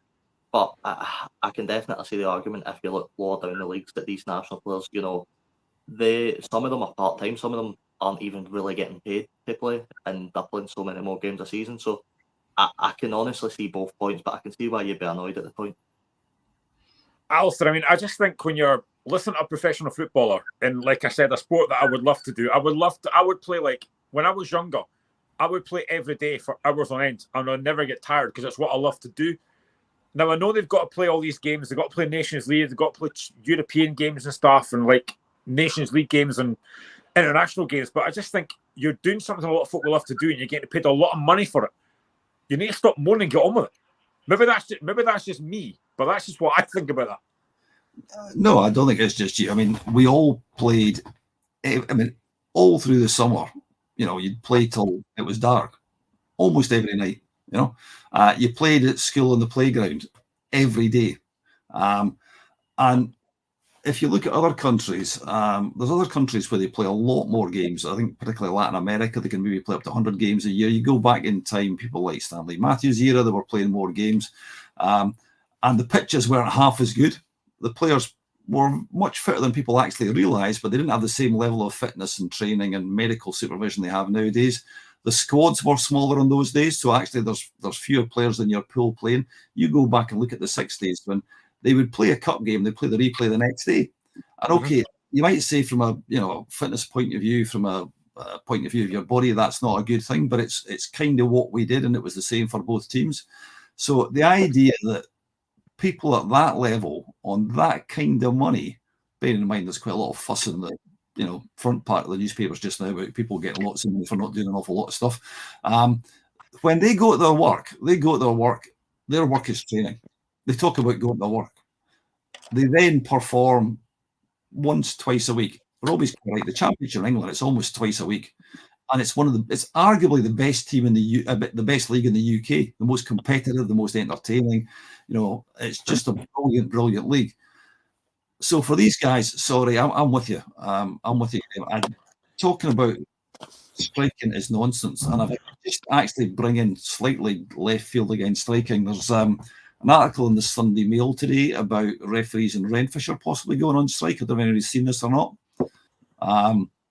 The reason I know about it is because I actually got phoned by the journalists with my SFSA hat on and the referees hat on to talk about it, but they didn't use any of my stuff because the subs cut it out. But anyway, a referee's been headbutted, and the rest of the referees are going, hang on, we've had enough of this. And they're talking about possibly going on strike. And I said that while actually we support the SFA and we support the referees as an organisation, it wouldn't necessarily be a bad thing just to send a signal that, hang on a second, we cannot, this has been going on for time immemorial. If you want to have youth development and kids coming up through the system, you've got to show the referees a bit more respect, and that includes not sticking the head in them. And therefore, by the way, if they withdraw their labour, you won't have a game next Saturday. And guess what? Until you stop these guys doing it, you won't have a game the next Saturday either. And the message will get through. But just now, that's something which actually I think is a very interesting wee news story in Scottish football, which is worthwhile checking out if you haven't seen it in the Sunday Mail today. 66 minutes on the clock at Celtic Park. Still Celtic 2-1. Celtic 1, Falkirk 2. And to be honest, Falkirk have been quite comfortable. Celtic are not really creating a lot of chances in the second half. I don't know if Falkirk can maintain this, but they've actually played very well so far. Now, I don't know if anyone else has seen this, and I'm sure you have. There is also, and this will be of benefit to our panel here, there is now a new VAR independent panel that's going to meet every week. Now, a couple of days ago, it came out that obviously there should have been a sending off at St Mirren last week. I'm sure you saw that, Robbie, where there was a stamp on the Kilmarnock play that should have been a red card. Again, we talked about last week about Willie Collum and the fact that this new VAR show is actually very good. It's transparent. What do you now make of this new panel that is in place? I mean, I think it'll be good for the decisions. I mean, if you look at the one last week, I think my dad is one of the only guys in Paisley that think that wasn't a sending off of John Rooney. He's convinced John Rooney done nothing wrong. He was going for the ball, but I think, you know, the more we get news about these decisions and if it's went wrong and, you know, how they're trying to fix it, I'm more than happy for these type of things. It's the same with the new show that they're doing every month. If we can get more heard about these decisions and what they're trying to do to fix them and try to make sure that we're not getting so many decisions wrong, I'm more than happy for any of these type of shows to come out. So I'm more than happy for it. Alistair, I said it last week. I think the new VAR review show is a very good thing. It's very transparent. I agree with it. And I agree with this new panel as well. I think it's very good. Again, they gave a few incidents where decisions were wrong. As Robbie's just mentioned, the St Mirren one last week should have been a red card. We all know that. But again, it's transparency. It's honest. That's all we ask for as football fans. All we want is honesty. You might not agree with the decision, and sometimes we won't. But at least if you're hearing what's getting said, you're hearing the audio, you're hearing the transparency, that's all you want as a football fan. Just be honest and open, and that's all you're asking for. So I think, again, it's a good thing for me. Yeah, I mean, I'd like to ask, first of all, if Robbie's dad's a match official. But yes and no. Yes, I think if you don't accept the officials are honest, then quite frankly, you might as well stop the game. Because it just wouldn't work. You've got to accept that these guys will make mistakes. The only debate thereafter is, should you actually re-referee those mistakes, and to what level should you do it? My view consistently has been, you just shouldn't do it. We shouldn't have it because it destroys the game. And it would be much better without it. Again, the media have got a key element here. They will not let go of it because it sustains them. You know, it keeps Michael Stewart in a job for a start.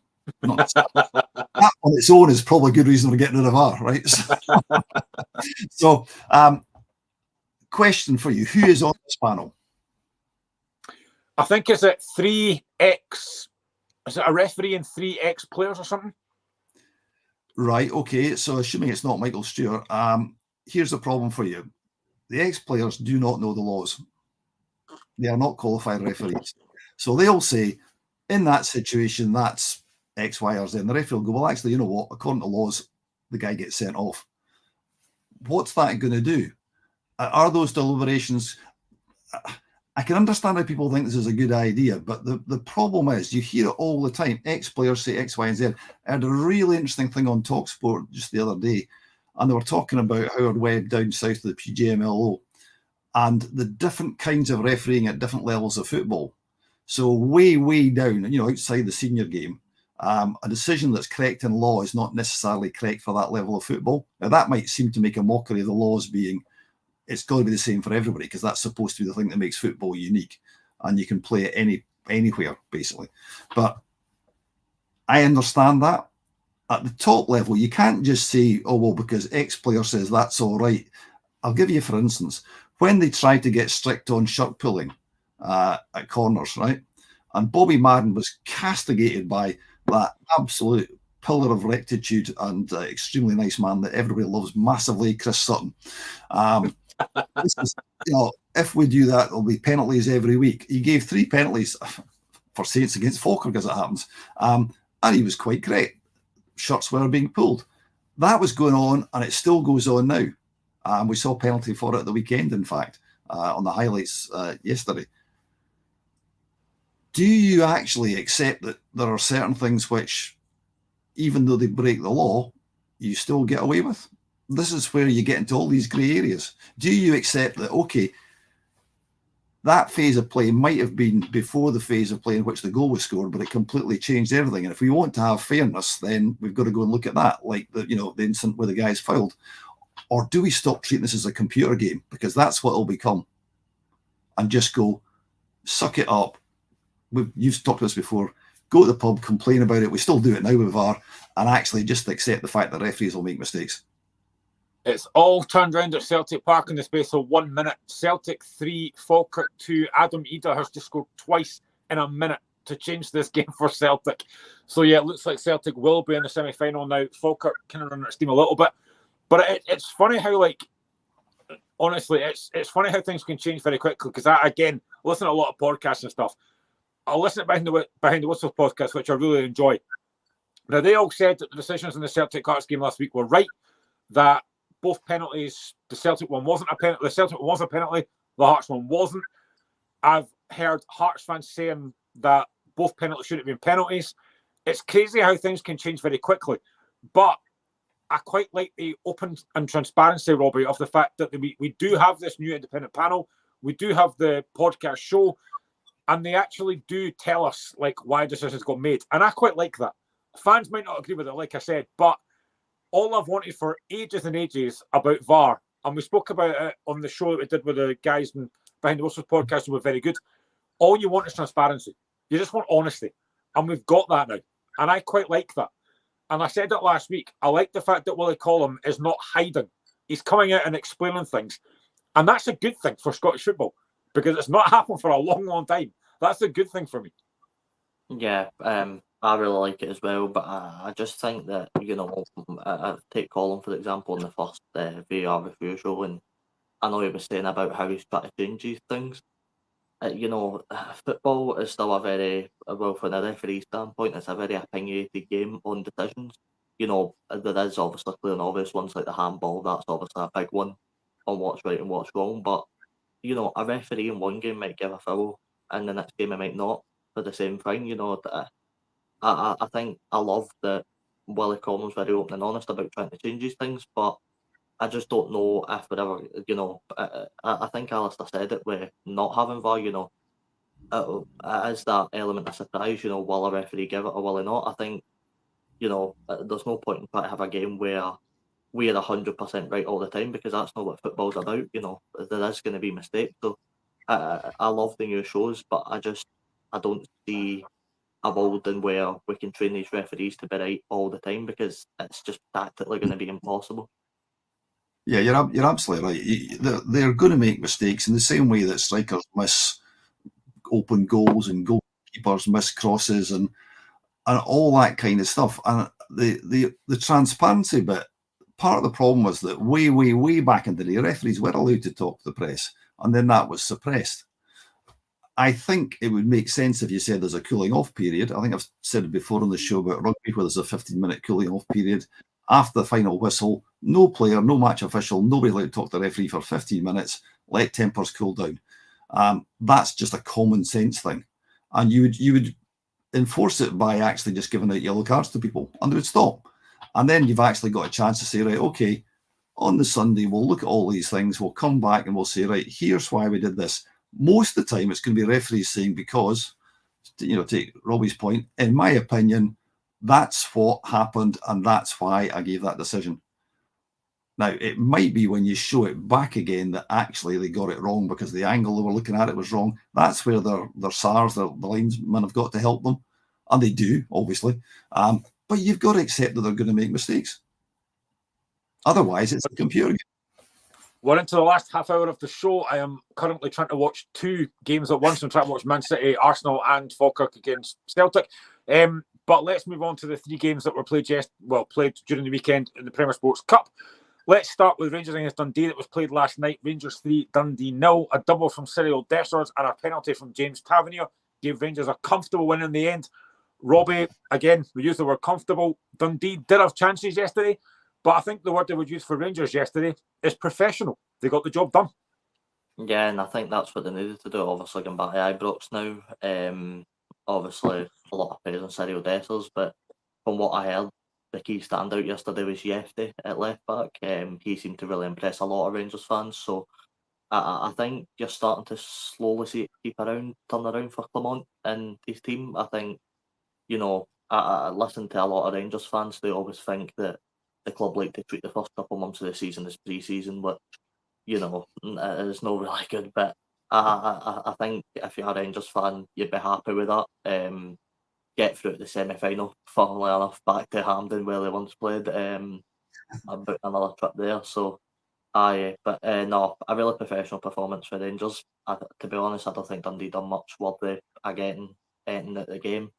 It just sort of felt like, when you heard it was going to be back at Ibrox, Rangers were always going to go and get the 3 points, not the 3 points, the job done and through to the next round. So, a really professional performance for them again. But for how much abuse that Cyril Dessers has received, I'm happy enough that he's scoring goals because I actually quite like Dessers and I think he gets a lot of unnecessary stick at other people for how many chances he missed. But I still think he's a really good striker. It's a very good point that Robbie makes there, Alistair. I was going to come on to that because he does get a lot of stick, but he's had a decent start to the season. Another 2 goals yesterday. His second goal's a very good finish. Cyril Dessers does get a lot of stick because he does miss a lot of chances, especially in big games like against Celtic or in Europe and some. But he has had a good start to the season so far, and he is, let's be honest, he is Rangers' main goal threat. Absolutely. He's maybe not quite as good as, but he reminds me a bit of McCoist, who used to get a lot of stick for missing a lot of chances from Rangers fans. And last time I looked, he's Rangers' top scorer.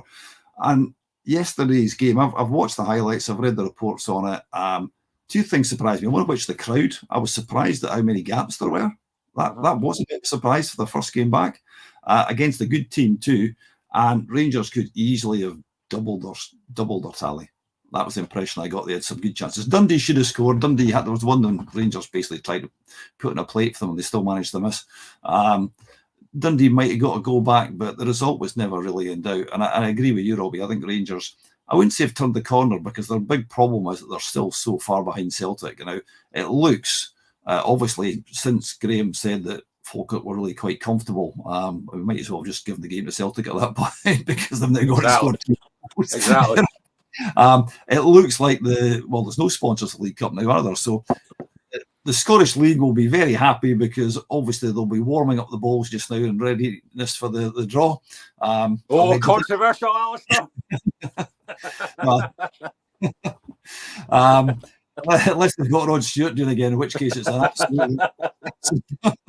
But yeah, Rangers look good and against the good Dundee team at Ibrox. We're playing at Ibrox in a couple of weeks' time. Not looking forward to it. They're still going to be behind Celtic. I'm sorry, Celtic, despite the fact they've lost 2 goals today in a cup game, I think have got so much more in terms of resource. And Aberdeen against Rangers for second is going to be quite interesting this year because Aberdeen are, I'm sure we'll talk about them and Spartans in a minute or two, but they were very, very professional against Spartans. And I think you're right. I'm not sure if you, Robbie or Graham, who said professional. That was the word for Rangers. They did what they had to do. They scored good goals. I agree about Dessers. He's a good goal scorer. Can he do it against Celtic and the bigger clubs, which McCoist could do? Not sure, but again, as he starts to score more goals, get more confidence. If he had as McCoist had a Mark Haley alongside him, what would he be like? There's a thought for you. Robert, do you think if that game has been played at Hampden, it might have been a different story? Because we know that Rangers haven't been particularly great at Hampden recently. Dundee, I think, fancied their chances.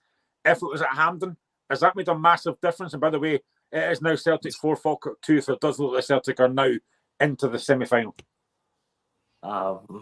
disappointing for Falkirk. Obviously, we know how happy was Alan at half time, the big player, but I'm sure that's wiped off his space now. But no, I don't think he'll come on. I don't think he'll come on now. No, I don't think it would have made that much of a difference, to be honest. I think when they came back for the international break, obviously Dundee United, it was the massive game. They had to get the win there.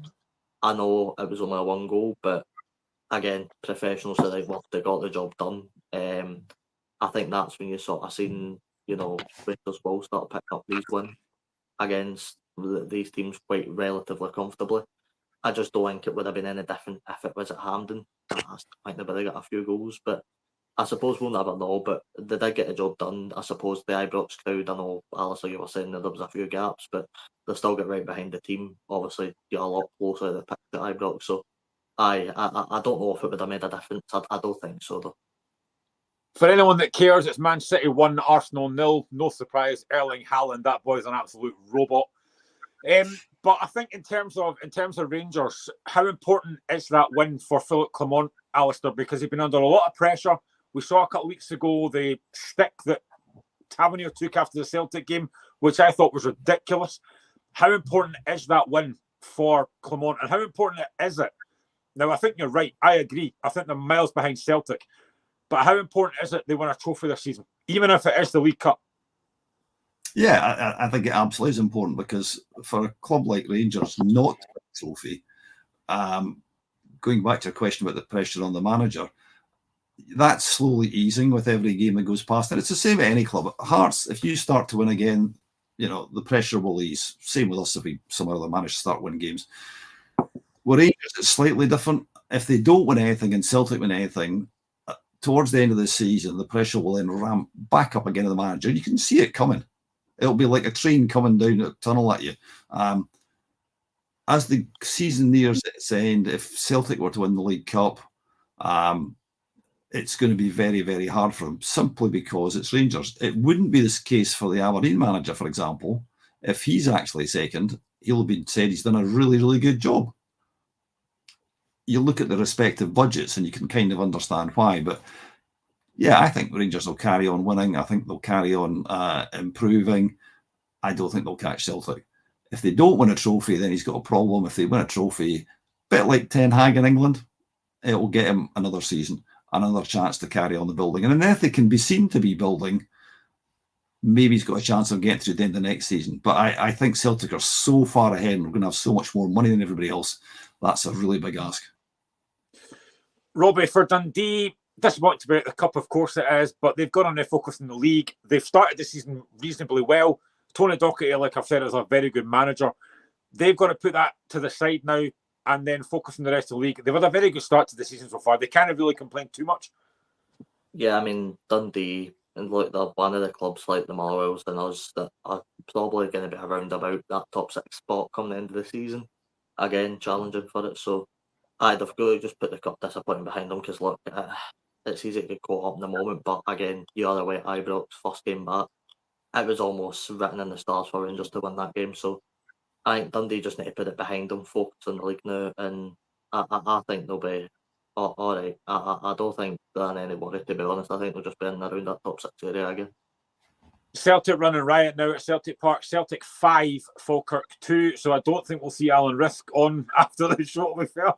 But let's move on to another team that I used the word professional. Aberdeen against Spartans. Aberdeen 4, Spartans 0.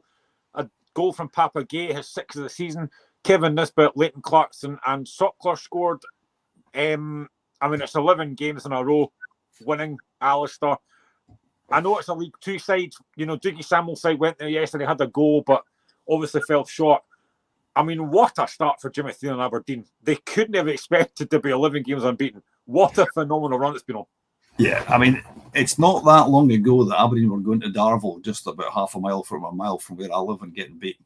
And the turnaround, and it just shows you what difference. We've been talking about managers all the way through this show, and Aberdeen have tried manager after manager after manager, and it's not worked. And all of a sudden, they've now got a guy who has made a huge difference. And it's so hard to get somebody like that. They are, without a shadow of doubt, the most improved team in Scotland by Falkirk, maybe aside, by a country mile. And I think they're going to really. Their game against Rangers, I'm not sure when it comes up, but that's going to be a really big game. And I genuinely think that Aberdeen, they're not going to get back to heights under Ferguson because they haven't got the money in the budget to trouble Celtic and Rangers. But they're going to be in the top three, barring disasters at the end of the season. And we played them first game of the season, could have been 3 down at half time, got a goal back, got nervy at the end. That's probably the most nervy I've seen Aberdeen all season.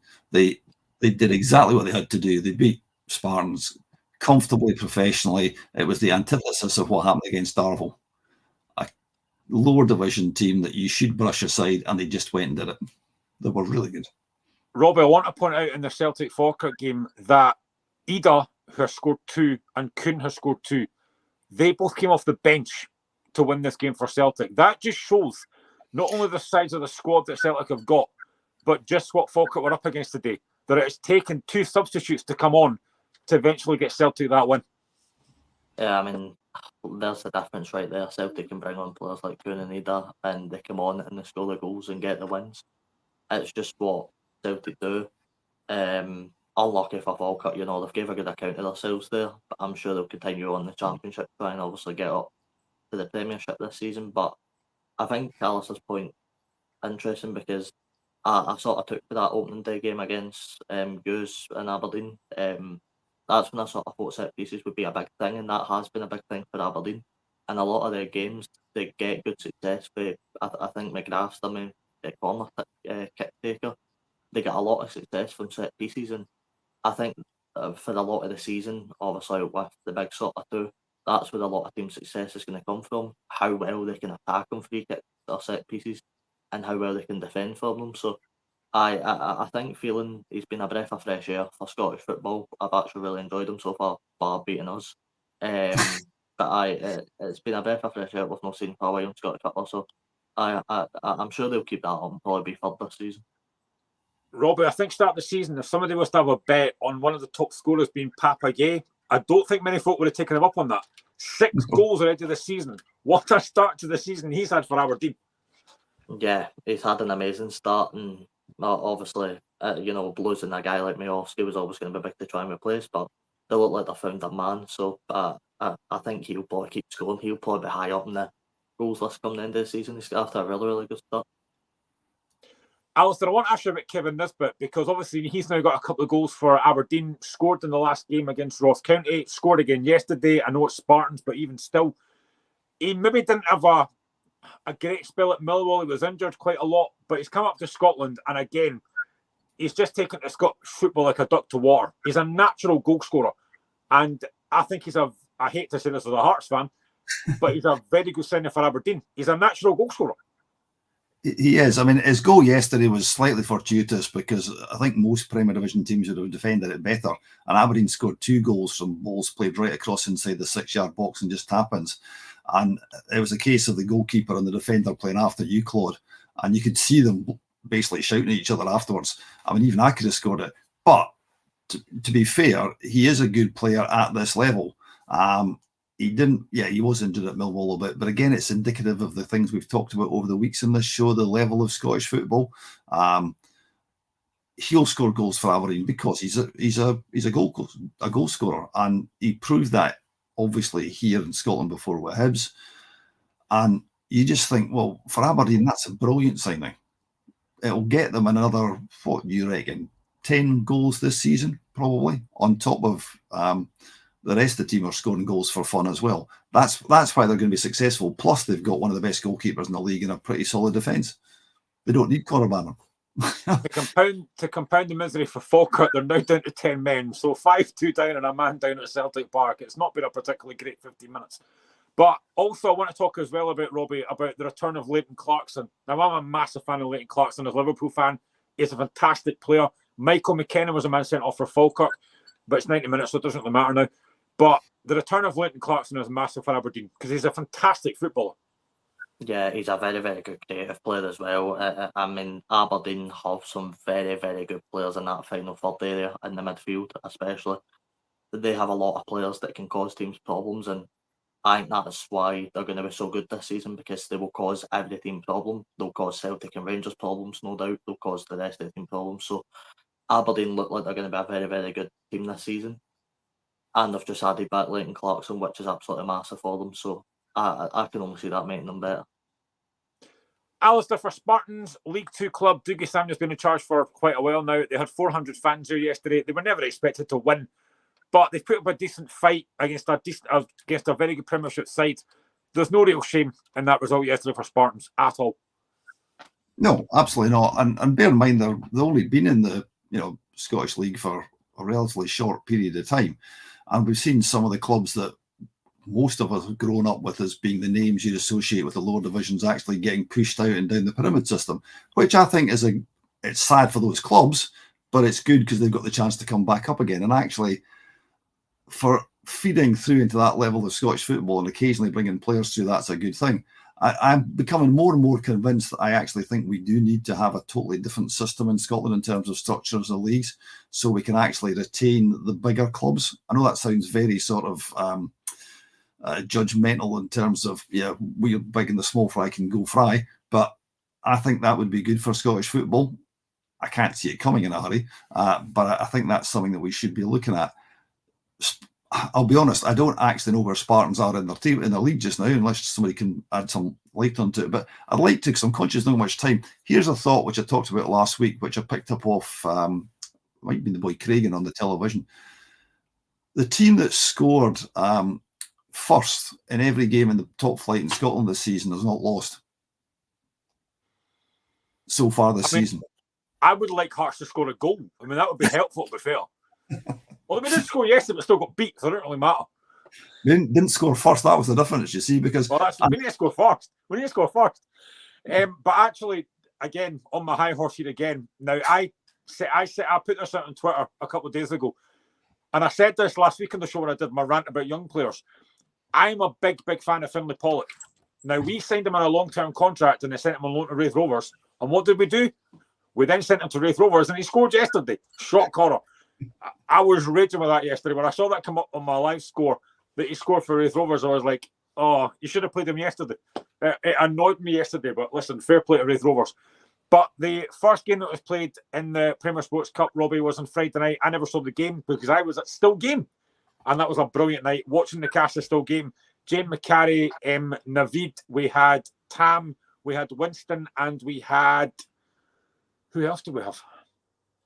Can't remember who else it was, but it was a great night. So I never watched the game, but I saw the highlights later on. Motherwell won 2-1. Zach Robinson scored after 45 minutes for Motherwell. An equaliser for Louis Moult after 83 minutes, a fantastic goal. But Lennon Miller scored the winning penalty on 91 minutes.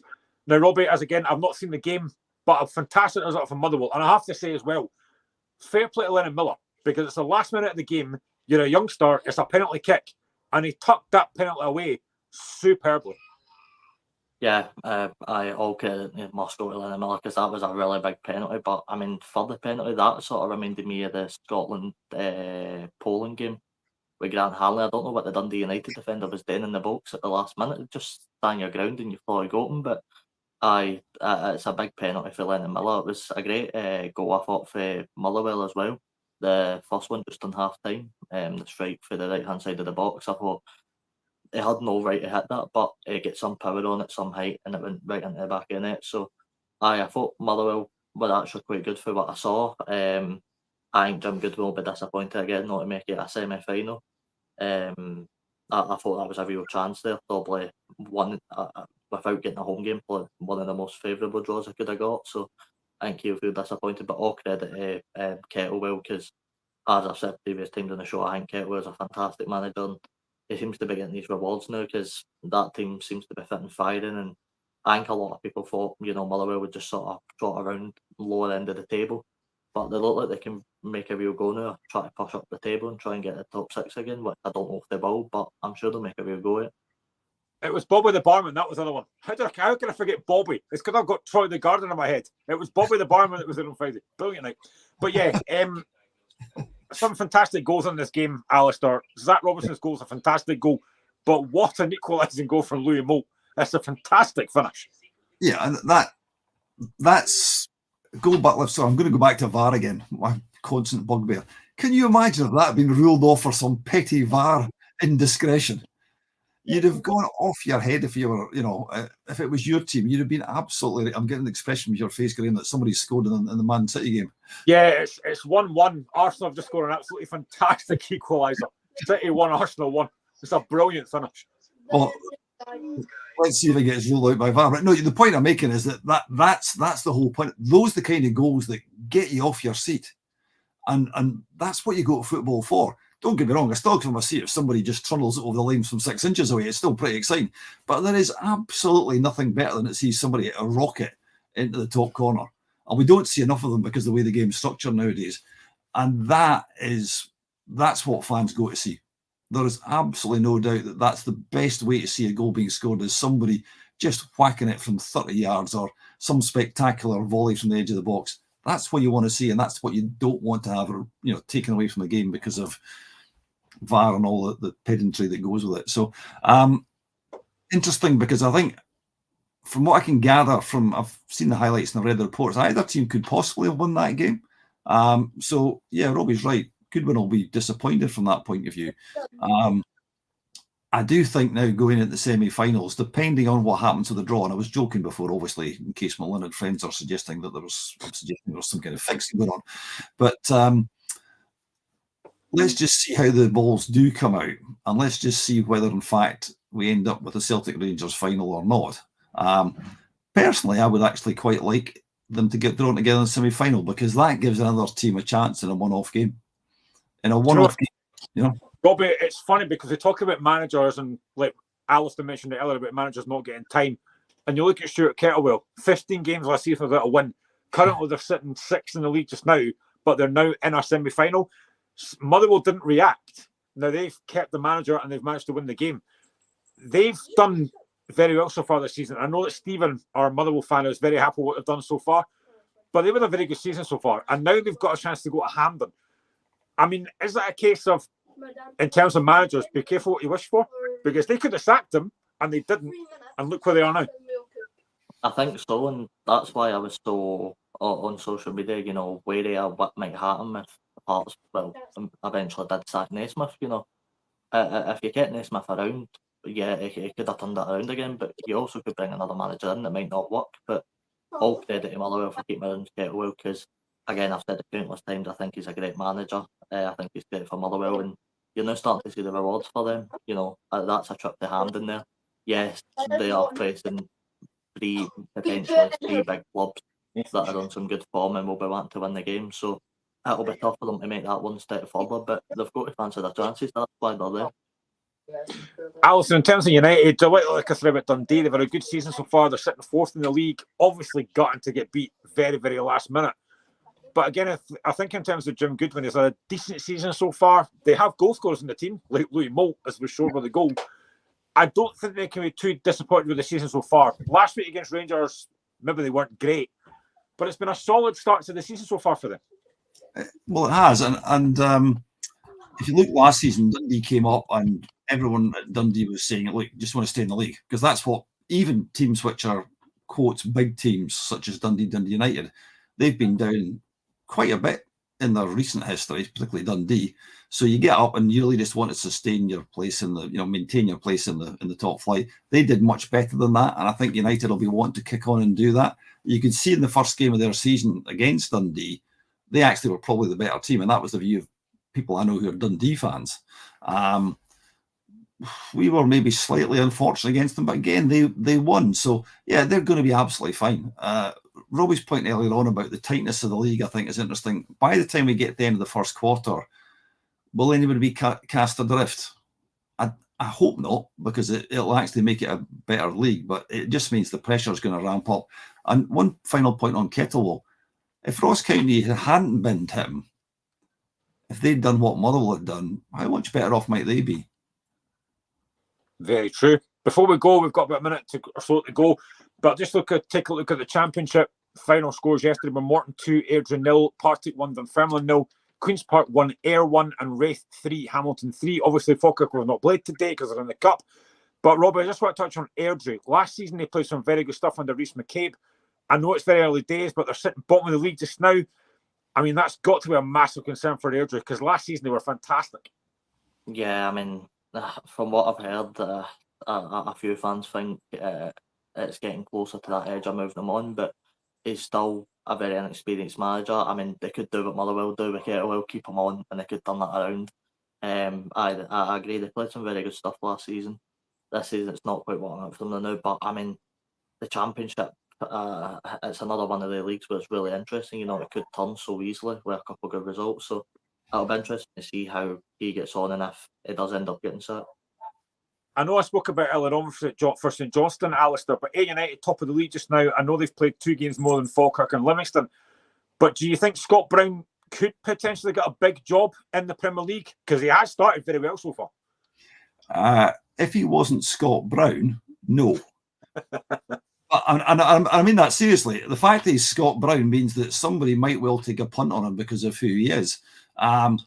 He didn't do well at Fleetwood. He's certainly doing a good job at Ayr, of that there's no doubt, in a competitive league. And he's not... You don't have to be a Nobel Prize winner to be a good football manager. He's obviously slightly the other end of the scale from that, but I think he will get a job somewhere higher up because of who he is. I think if he was somebody else, not a former Scotland player, a former Celtic captain, then it'd be much more difficult. And that's just the way football is, I'm afraid. That's fair enough. Well, we are out of time. I was going to try and maybe stay on for the draw, but it's not been done yet. So we'll soon find out if they've warmed the balls up. We'll soon see. But thank you, as always, on a Sunday afternoon to Alistair and Robbie. It's much appreciated. Thank you, guys. We are back, I think, on Thursday to cover the Rangers game and then back again next Friday. I hope you've enjoyed the show. It's been a much appreciated. It's been a very, very busy show, especially because Hearts sacked Stephen Naismith. Get in there. Anyway, we will see you again next week. Thank you to Alistair and thank you to Robbie. Enjoy the rest of the weekend. Have a cracking week. And we'll see you again next week, folks. See you later, guys. Cheers.